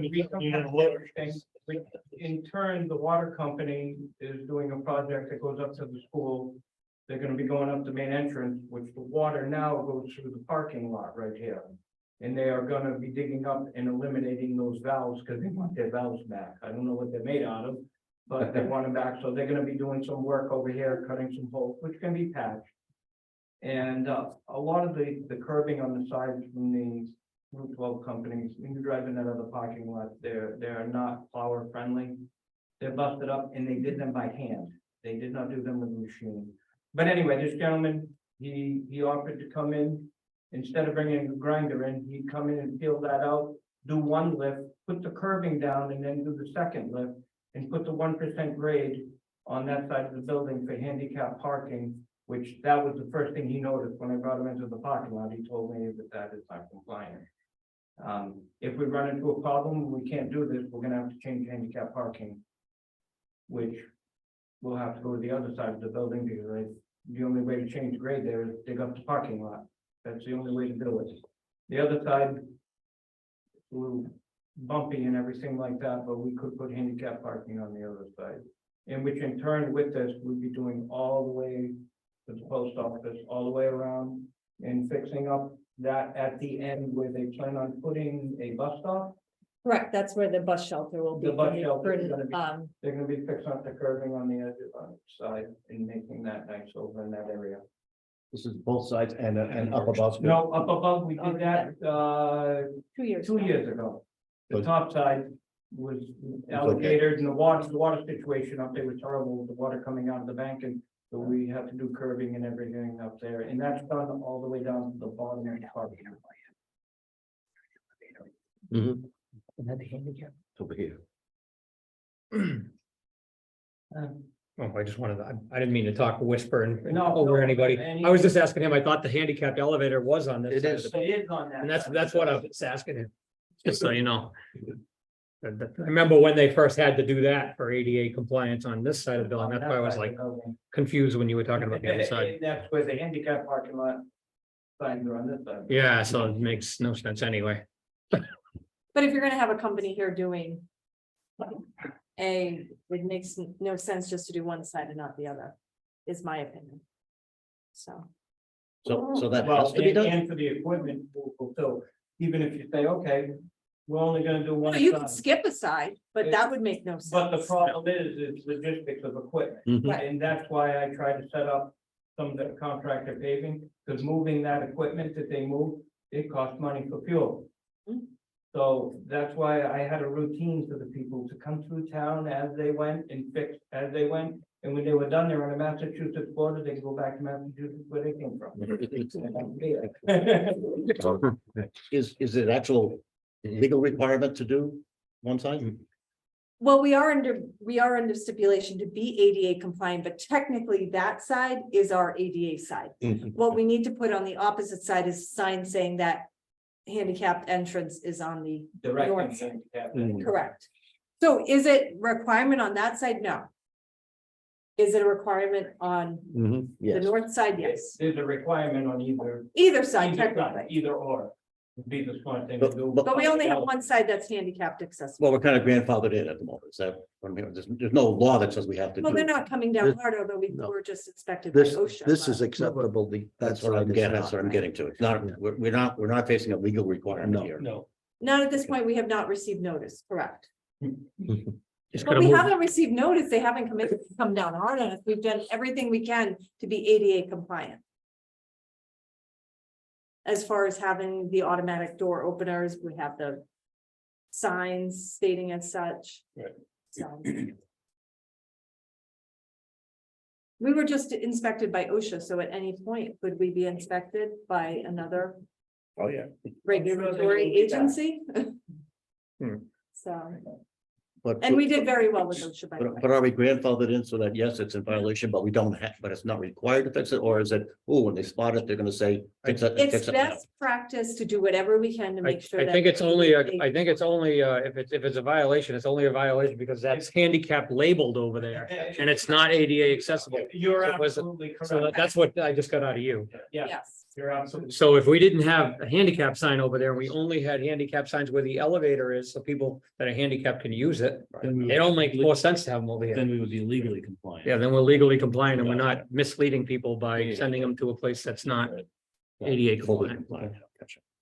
That's Sorry, I something on a mean- small scale. I hope I'm saying it right. Yes. Gotcha. That's something on a small. We're scale. working on it. Sidewalk to the entrances on that, in that area, so there. It does meet all the requirements, the proper requirements. Correct. So we don't run into an issue. Any other discussion on this motion? Yeah, for me, this falls into, just hearing what we've heard over the last 5 to 6 weeks. In terms of voice of the people, pride in the town, don't keep cutting the budgets. We want our town to be taken care of this fall. For me, this falls into that bucket. We did take out a loader that we've got to pay for next year. It's not going to go away. We're leasing a vehicle.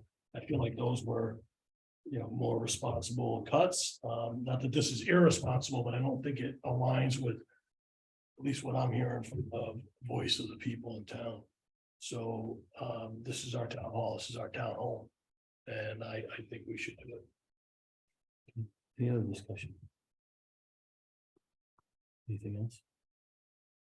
All right, we'll go around the table.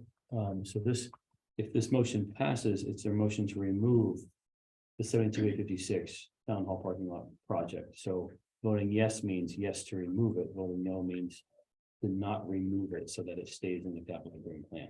Everybody got it? All right, so we'll go around the table. Rob Van. how do you Yes. vote? Dave? Yes. Steve? No. Rob Wurich? No. And I'll vote yes. This one carries 3-2.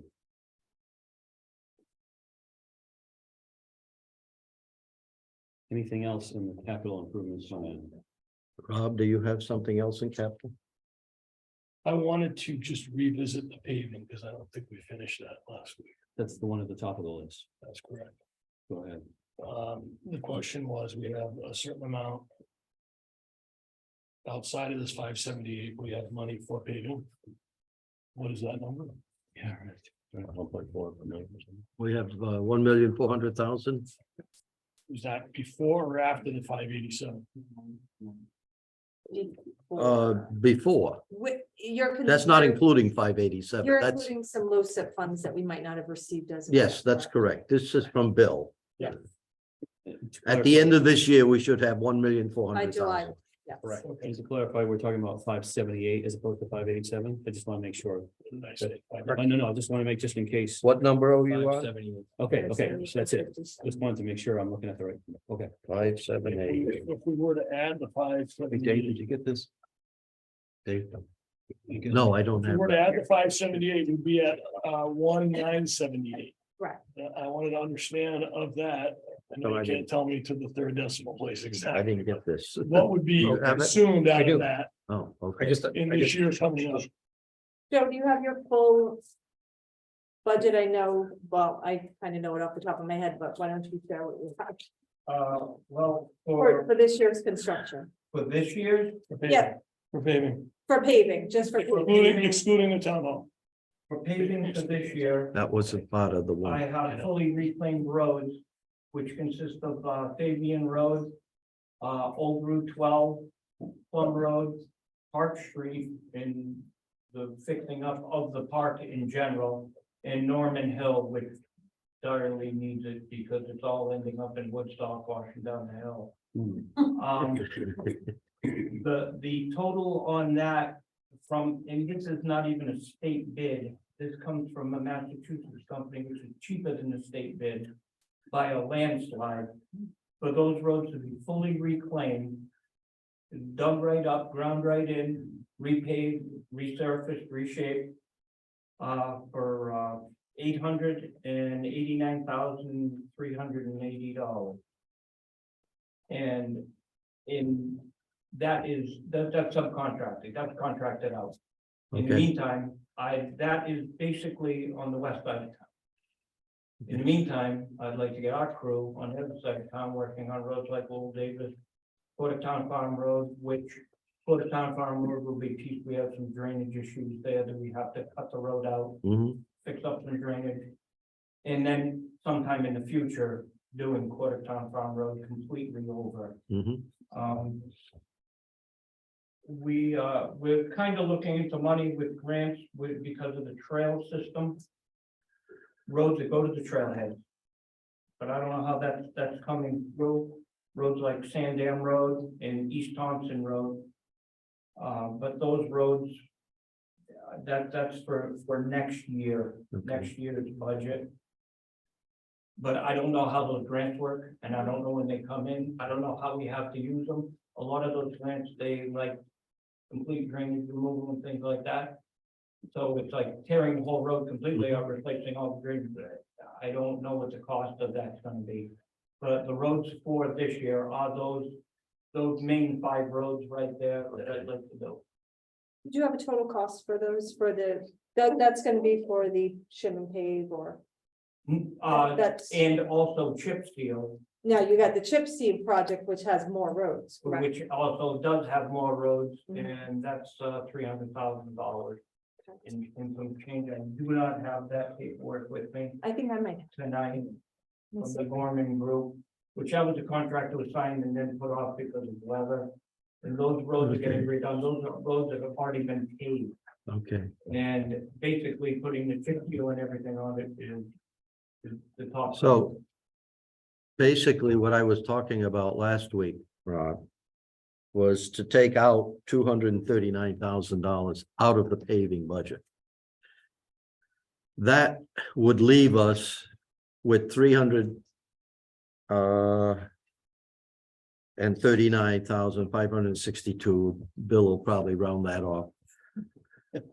For a total of $1,740,000. And what you're quoting now with the 890 and the 300,000 would be 1,200,000 roughly. Which will leave you about I would say $500,000 still in that paving fund. That would be, I'm sorry. Go ahead. Sorry, one clarification. I followed everything you just said.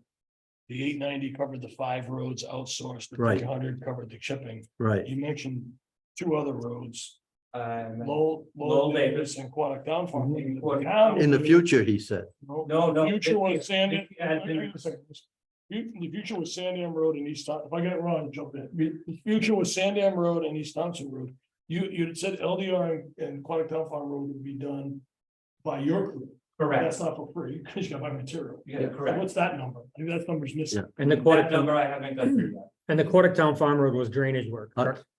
That's what I, Farm Road was drainage, but to do it, we have to With a redo it. on that. What did you say? I'm sorry. We gotta cut out a good section of probably, I'm guessing about 100 feet worth. okay, but you're not doing you're not paving the whole road. No. That's what I understood. No. That's still 500,000. Actually, the plan with the drainage on that road is to, whatever money I have left, do some drainage and Yeah. and update it a little bit. Because in the future, that road Right. does need to. That's be what I understood. Completely Right, redone. The base is good, so I don't think it will be a complete grind out. It will be what they call a mill and fill. They'll take about 1.5 inches off the top, leaving what's there. Because we know underneath most of our roads is oil and stone, because that's what they did on the Right, roads back in the day. okay. So do we know the cost to do the drainage and the 100 feet of Quantic Town Farm Road and the work you want to do on both Davis Road? Do we know what that cost is? No, Because, yeah, I'd I'm like I'm to with you. know. I got the 900,000. I got the 300,000, but we have an unknown number That's right. that we need. We got 500,000 with his suggestion left. So I propose that we get that number and then talk about it next week. I don't have a problem with that. Thank you. That wasn't a motion anyway. That was just us. No, we were That was just, just we were just discussion. preparing for a motion. And is some cost going to be expended in our current year? I assume? Yes. yeah. Okay. Could we have both of those next week? What would be covered in this current year and how much the.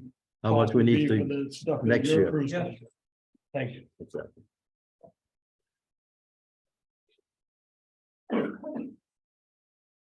And that's four. MS4 retrofit. I've been dying to find out what that is. Let's go there.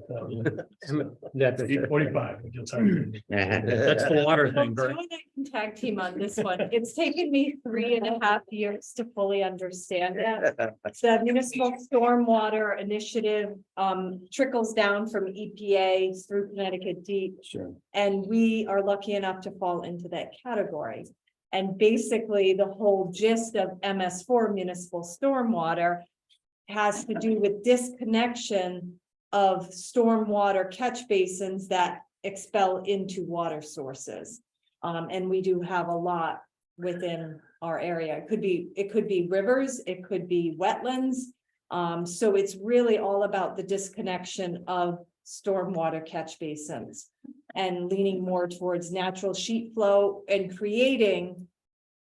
constructing low impact development where you're catching stormwater runoff, and whether it's a rain garden or, yes, it's all of that, but we are mandated because we are an MS4 town to Well, perform certain tasks that will So disconnect. we're doing a study, basically. It's not no, we're literally the MS. been done. Yes, yes, we have, so in the past, our wetlands agent was tasked with it.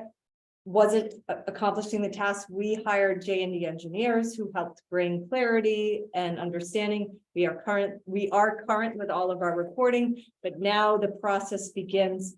And this MS4 retrofit is the construction piece. Where when Joe does Fabian Road, an engineer will come in and say, okay, you have to disconnect these stormwater runoffs from entering into wetlands, Wetland or Swamps. active water. And everything we do has basically been approved by the engineering company. Yeah. And then when it's done, everything, any updates, any changes have to be recorded. And we post that on the website when the changes happen once a year. yes. And everything has to be critiqued.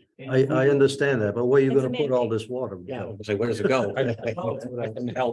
Things like when you say a head wall. on the That's why side you of the need an road now, engineer. you cement head wall, we can't do that anymore. We have to run the pipe another 10 feet. If it's too close to a waterway, we gotta cut 5 feet off that 10-foot pipe so it doesn't run directly into the water.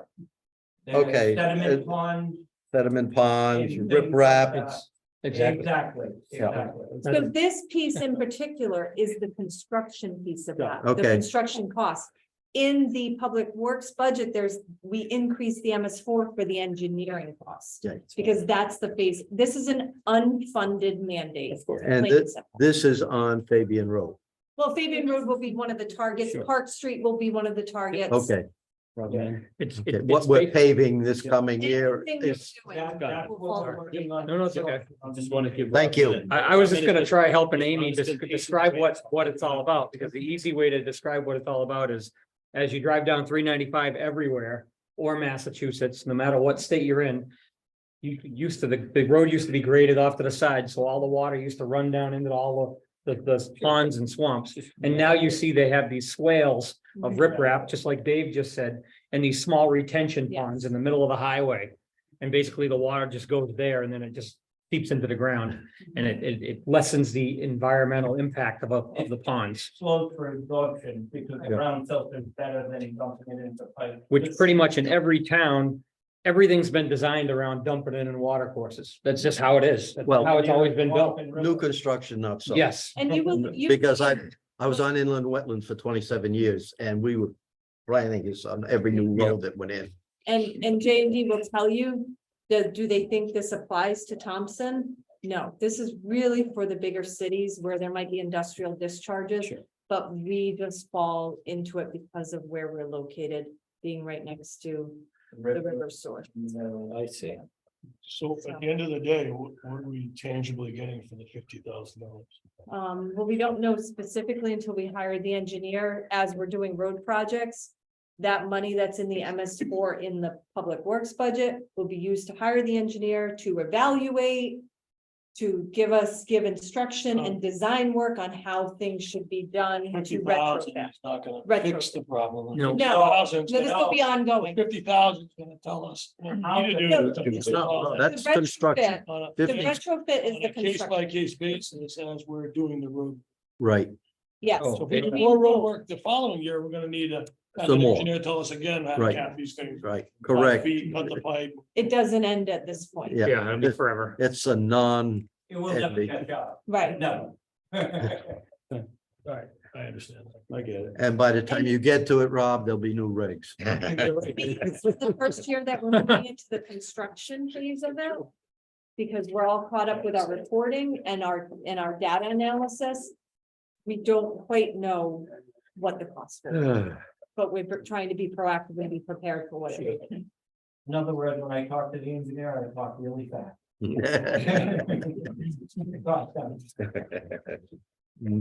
Anything else in the capital improvement plan? That's all I. Paving is a big issue, I think, no doubt about it. There was, just to bring to real brief on library maintenance, I had a brief discussion with Allison after last week's meeting. She also wanted to mention that there's some bathroom repair work that she had neglected to mention in that sort of laundry list of items, which is due to vandalism. That was just something that had slipped her mind when she had presented last week, but wanted you guys to know. Okay. Wonderful. Are we continuing or? Well, I was gonna say, is there, we don't have the superintendent here. But I do have one suggestion if you allow me. Go ahead. And that's on line number 696. Am I in the right line? Bill? Yes, you are. In discussing this with Bill, it appears that health and life insurance figures will be increased by approximately 10%. Is that correct? 8%, figuring a 10% increase just to cover changes in coverage. Correct. We had budgeted at 12. And we budgeted at 12. So I asked him to look at that. And I think Bill feels that we could cut $11,000 out of that budget at this point in time. 696. Yeah. Yeah, 696. So I would make a motion, it's 11 and change, but I would make a motion to cut 11,000 out of account 696, health and life insurance. I'll second. Right, so a motion has been made to reduce the request in the health and life insurance line item, which rests on line item number 696. And the current request for that is that the 643,199. Correct. So the current request for that is 643,199. And we're going to reduce that by $11,000. Right. So that's the motion that Dave made and Steve seconded. Any discussion on this motion? We don't need it. No, we don't need it. For once, well, it looks, we're pretty certain that it won't be the 12% that we forecasted. And 10% gives us a little bit of wiggle room over where we hope to land. So yes, I'm very comfortable with the adjustment. Any other discussion on? Any other discussion? Okay, hearing none, we'll go around the table. Amanda. Yes. Vote from Dave. Yes. Steve. Yeah. I'll vote Yes. yes. One carries 5-0. That means we're going to reduce this by $11,000.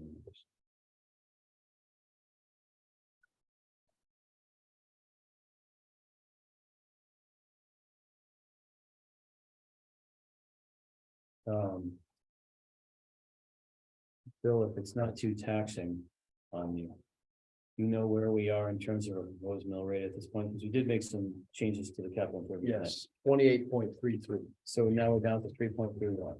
Correct. 3.31, Yeah, 3.31. 28.33.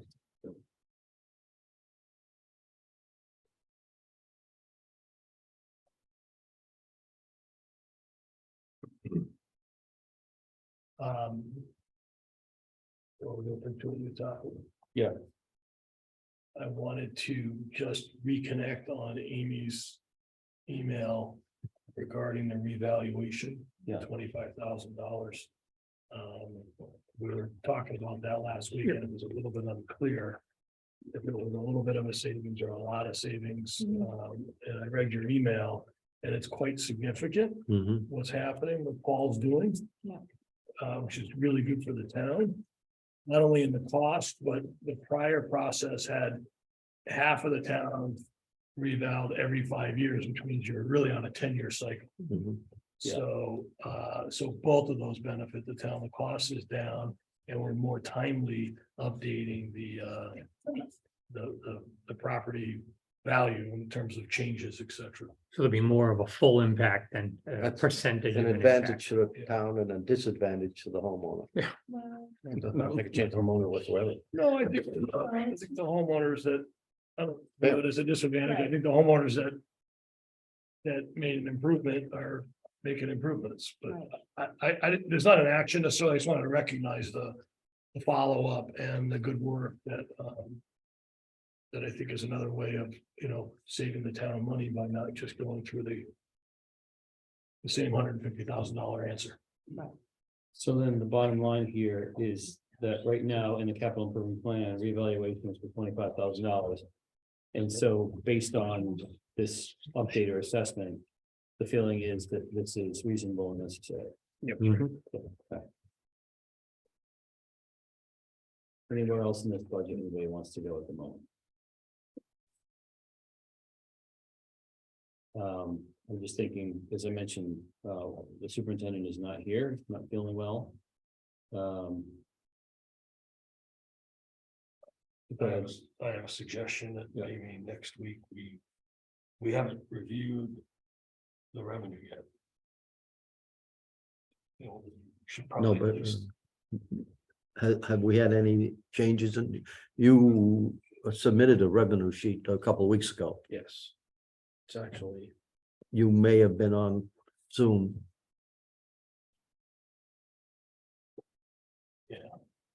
wasn't here for that 360.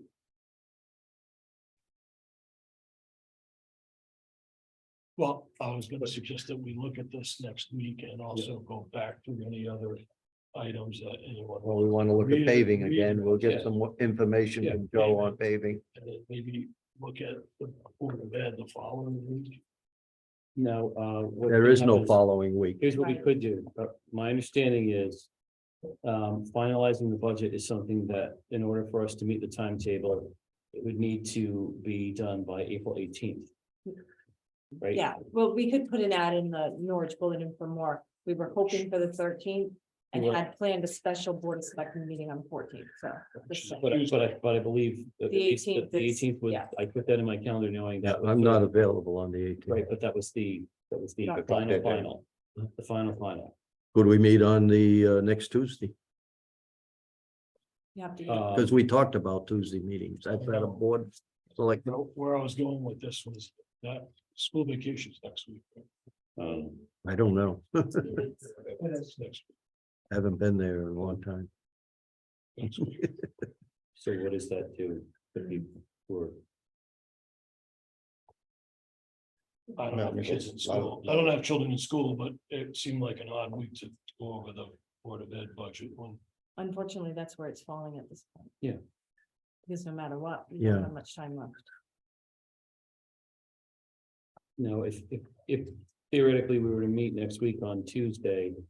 I have to be on the road for Okay. business the following morning, so we really do, we can't do one of the, at least, you can do a midnight session, but I, with all due respect, have to get up and go because I. Everybody in this room who is on here on a volunteer basis, Well, they have their primary source of earnings and livelihood, and that has to be first. I know Larry's free next Tuesday. I asked him. Okay. Assuming that he's healthy on Monday, he has another doctor's appointment. So, I'm also. and I'm not canceling the 13th meeting. I'm just saying No. Right, I could do the 11th, I could do the 13th, and I could do the 18th. It's just none of, the 11th and the 18th are obviously, they're not convenient for anyone because we anticipate that our lives are gonna function around Thursday evenings, but I just have this feeling that we're not quite one meeting away from having this thing done. I agree. I can do the 18th. I can't do the 11th. Okay, And I rearranged my travel schedule to be back here next Thursday, a week from today, yeah. but I'm gone. on the- Could you go through the revenues right now? Sure. It's Granted, I mean, I don't want to stay out late either, but we're here. I mean, how complicated are the revenues? Well, I had provided the explanations here. It's been a little while since I looked at it, but I mean, investment up, if you can, we expect to have continued higher rates for a little bit anyway. We found fire marshal permit income was actually a duplicate line. That had been budgeted twice, so that's been fixed in this instance. Tuition payments is a significant reduction, and that's based on what we're seeing for actual preschool receipts right now.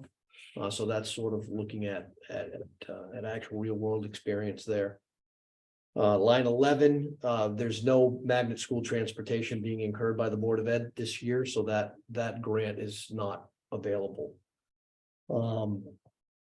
Planning and zoning hearings, that came, I think that came from Cindy, I believe.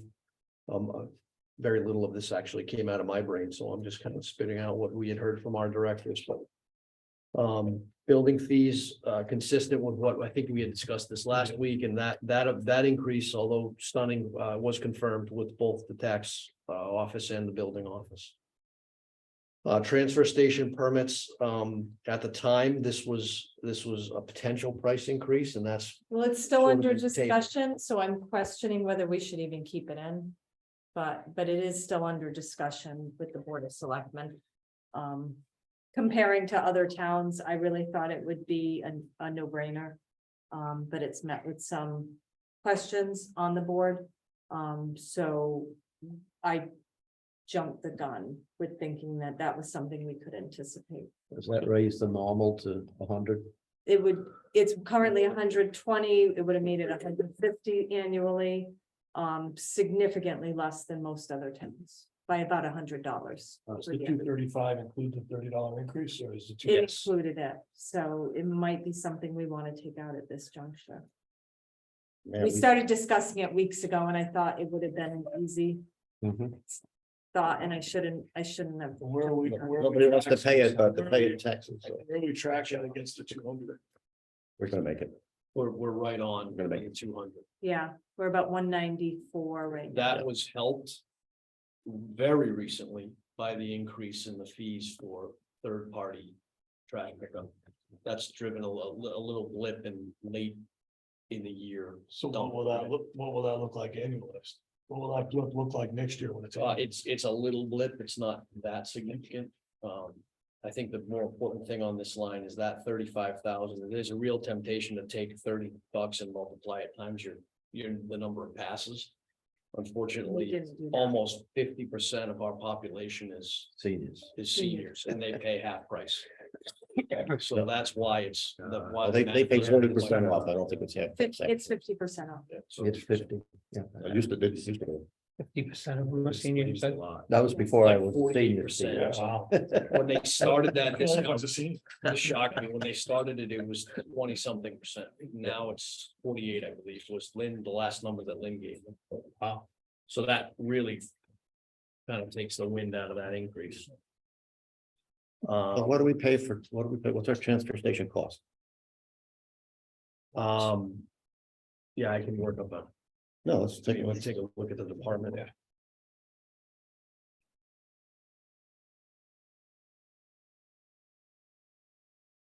I mean, nobody wants to tell somebody they need to pay a little more, but well, it sounds like all the other services are charging more.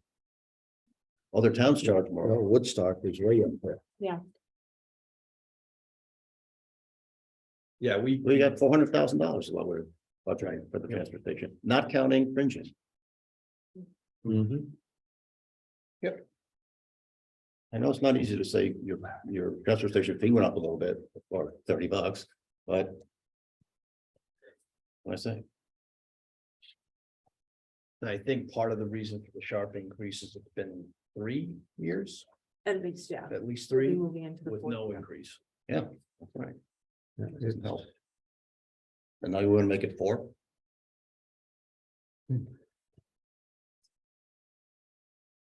Are you meeting? We're meeting on the 18th. So we really don't have the authority to. We really, And I apologize. That was mine. So at this point, unless Amy can come back, we'd have to take that 35 out of there. Yep. Because that's been approved, But it can be approved. but it hasn't been. Yeah, I understand that. Yeah. Why do you want to? Want to revisit this on Tuesday? Maybe we can see if we can get into, well, we won't, because you have to have We a won't. meeting, right? You have to have a meeting. Yeah. I think we're gonna have to remove that. What about the fire marshal? Is those fees going up or not? Those fees are likely not going up. We've done comparison with other towns and we make the most money. We make more money than Putnam and Killingly combined. Double it. Not combined, but both of them. Yeah. That's the check. So Jamie is very diligent. Oh, I don't argue He's the very, service. no, but I mean, but as far as it's not a money-making proposition, it's a service that Mhm. we provide with a fire marshal. So.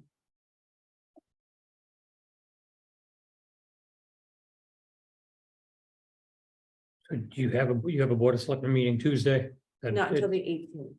So not this Okay, coming so we Tuesday, the don't- following. We could do a Tuesday. special meeting. Yeah, Would the board request that we do a special meeting before next Thursday? Because I'm happy to arrange that. I think it would be we appropriate can to have that do- increase. I yeah. mean, I don't understand why we don't. And what Are we there do any it every year, it wouldn't items, be a Bill, big issue. that are pending? That are. No, I think on a revenue Really? front, that was the only one that was sort of open. Well, it is, I think it's significant. 35,000 is a lot of money. To clarify, if I heard you correctly, Bill, that there's a little bit of a typo. If you agree with $30, it's really not $35,000. Like we still have an adjustment. yes. No, Yeah. the 45,000 takes into account the 48% senior population. Oh, it does. Oh, Okay. yeah. I thought you said it didn't. I was, Yeah. maybe I over anticipated your question. I figured you'd say, wait a minute, the number of There's- permits times. There's 19 permits. I So it think. would be accurate if the increase happened. Right. Yeah, Correct. Okay, all right. Correct. Glad I asked. No, that's good. Lynn did a hell of a nice job working Yeah. up that number. Okay. And honestly, the Transfer Station Advisory Committee is in agreement for the increase. So in my mind, that's why to have the entire committee in agreement was very surprising and gave me the confidence that it would pass at the Board of Selectmen. Sure. But both of my selectmen were apprehensive. So. Understandable. Right, under taxes, the current taxes were based on where we were at the budget. Prior year amount, Rini expects lower prior year tax payments in the coming year. Part of this is because he had strong performance in the Right. past due to Was- some. He had a some good year borrowed last money year. in his life. Very good. So he's expecting a little bit of a slip there. Line 31, potential tax sale in FY 24, those plans have firmed up. Yep. And it is going to be happening. So that's a good number.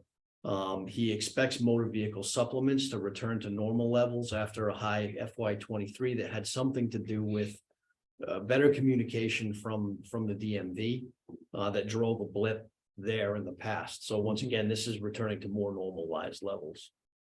Not a lot going on in state and federal grants. The distressed municipality item. I added that note for my own benefit. I wasn't certain what that Sorry, what was. was the motor vehicle supplement? Would you go back up for a second? Sure.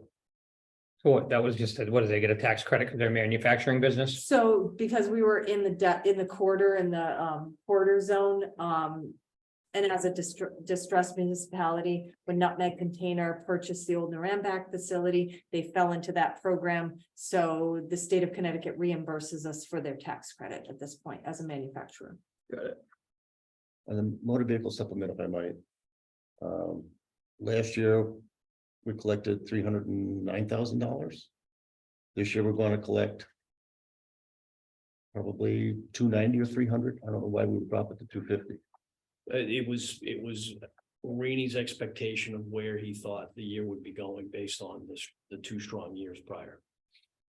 What happened prior, Steve, was that the used vehicles didn't depreciate the way they normally had been for the last 20 years. It went up. They went up, Right, so. and they that meant to supplement beginning the to- other value. come down. That was 50 grand last year, I believe we added to the That's right. budget. That's right. He's Um, just saying that's gonna level. Because off, the and that price of phenomenon- used cars went up in Yeah. value. Yeah, I understand, but they're not gonna go down. We got inflation at 10%. They may not go up as much, but I don't think they're going down. Well, the price of There used is- cars I don't is think that's dropping reasonable. because the new car market is. It's flooding. in So there. ridiculous.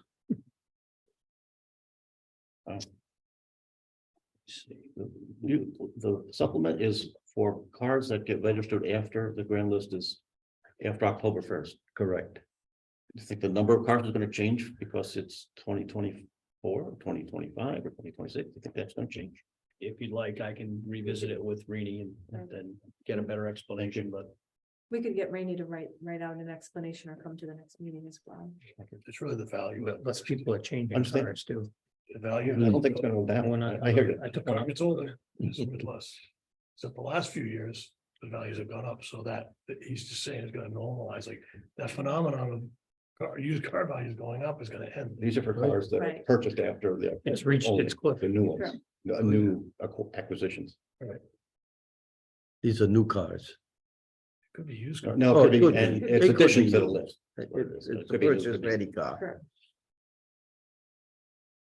miscellaneous income that increases the national opioid settlement payment that we expect to see next year. Three Rose Pilot was adjusted down based on what we've seen, what we've actually received in the last couple of years. I think we had been budgeting a little high there. The same thing with the next few we took, so the Pilot Justice Institute, this is the school out On Church Street, on Church Street. Susan Wayne Center. Right. So that's based on actual recent receipts, town clerk fees, talked to Renee and this estimate was based on what she's seeing in terms of trends in her fees. Okay, go back for a second if you don't mind. Opioid settlement.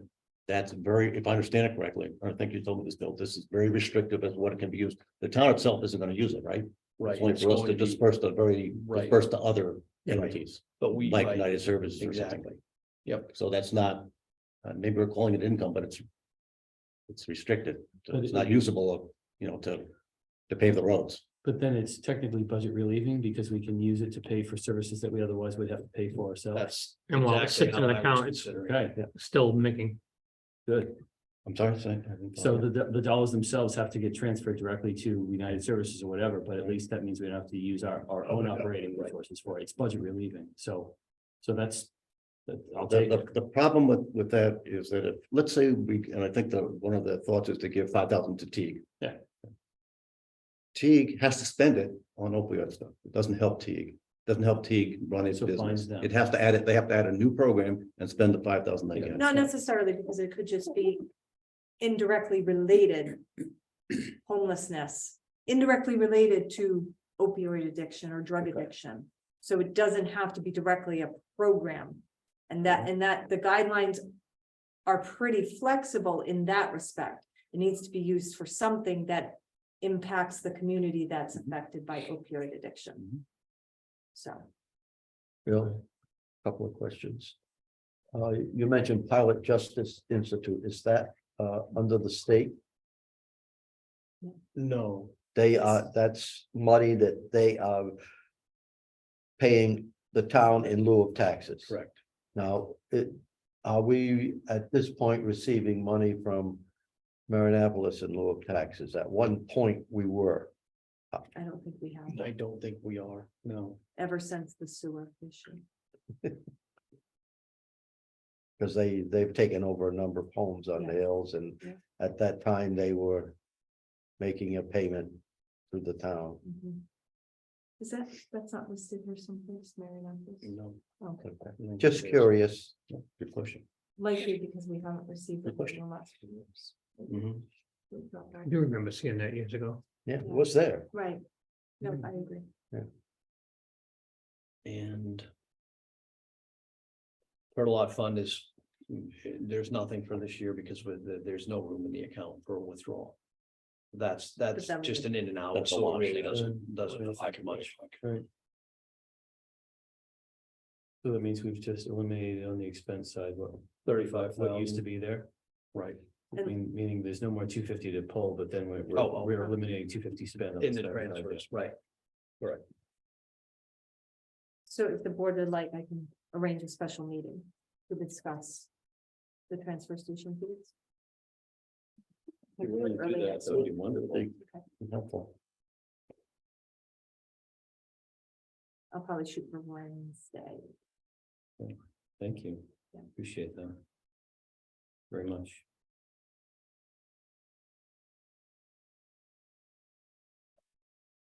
Any other thoughts on the revenue side? What was the building permits? It went from 100 to 150. It's actually trending to hit the 150 this year. Right, I mean, again, this is the same as the expense side. It'd be nice to see what our actuals are as opposed to what we budget, because budget to budget is not very useful in my mind, but budget to actual is much more helpful. Actual right now, It's 130. yeah, I was gonna say it's 130, and I actually had the conversation with Greeny that they expect it to be to make the 150. Oh, yeah, easy. I mean, they picked up 10 this month and it's March. Right. Uh, Yeah, we had a question in a previous meeting if that was too aggressive, but Greeny's very comfortable with it, and Greeny and the building office are pretty comfortable. Yeah, I would say so. I guess it has to do with some of the larger developments or cul-de-sacs actually reaching completion and coming on the tax rolls. I mean, we added costs in the building department to cover all the increases in activity. It ought to show up on the revenue side a little bit, so.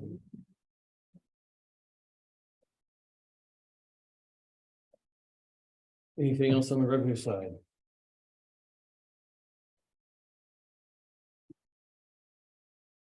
$9.18. Move to adjourn. I wanted to just close out on the schedule. I think it's important. Again, the crunch time, we all have lives, we all have a lot of things going on. Are we settled on a schedule? Do we think we're gonna finish next Thursday on the 18th? Then we don't need to talk about a schedule. If we want to put in another cycle, just in case date, I think now would be the time to get a line on a date and posting out in advance. My thought was gonna be to say, let's finish up the town next week. And let's do the school on the 18th. Is that enough time, Amy? Which should get As us long out as you of, finish up on the 18th.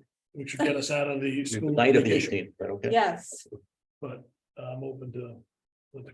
that'll just mean we have to publish in the Norwich Bulletin, which is quite a bit more expensive. Yeah. So, Well, reviewing the school budget when school's on vacation is inappropriate in my mind, so I think postponing it till the week they're back.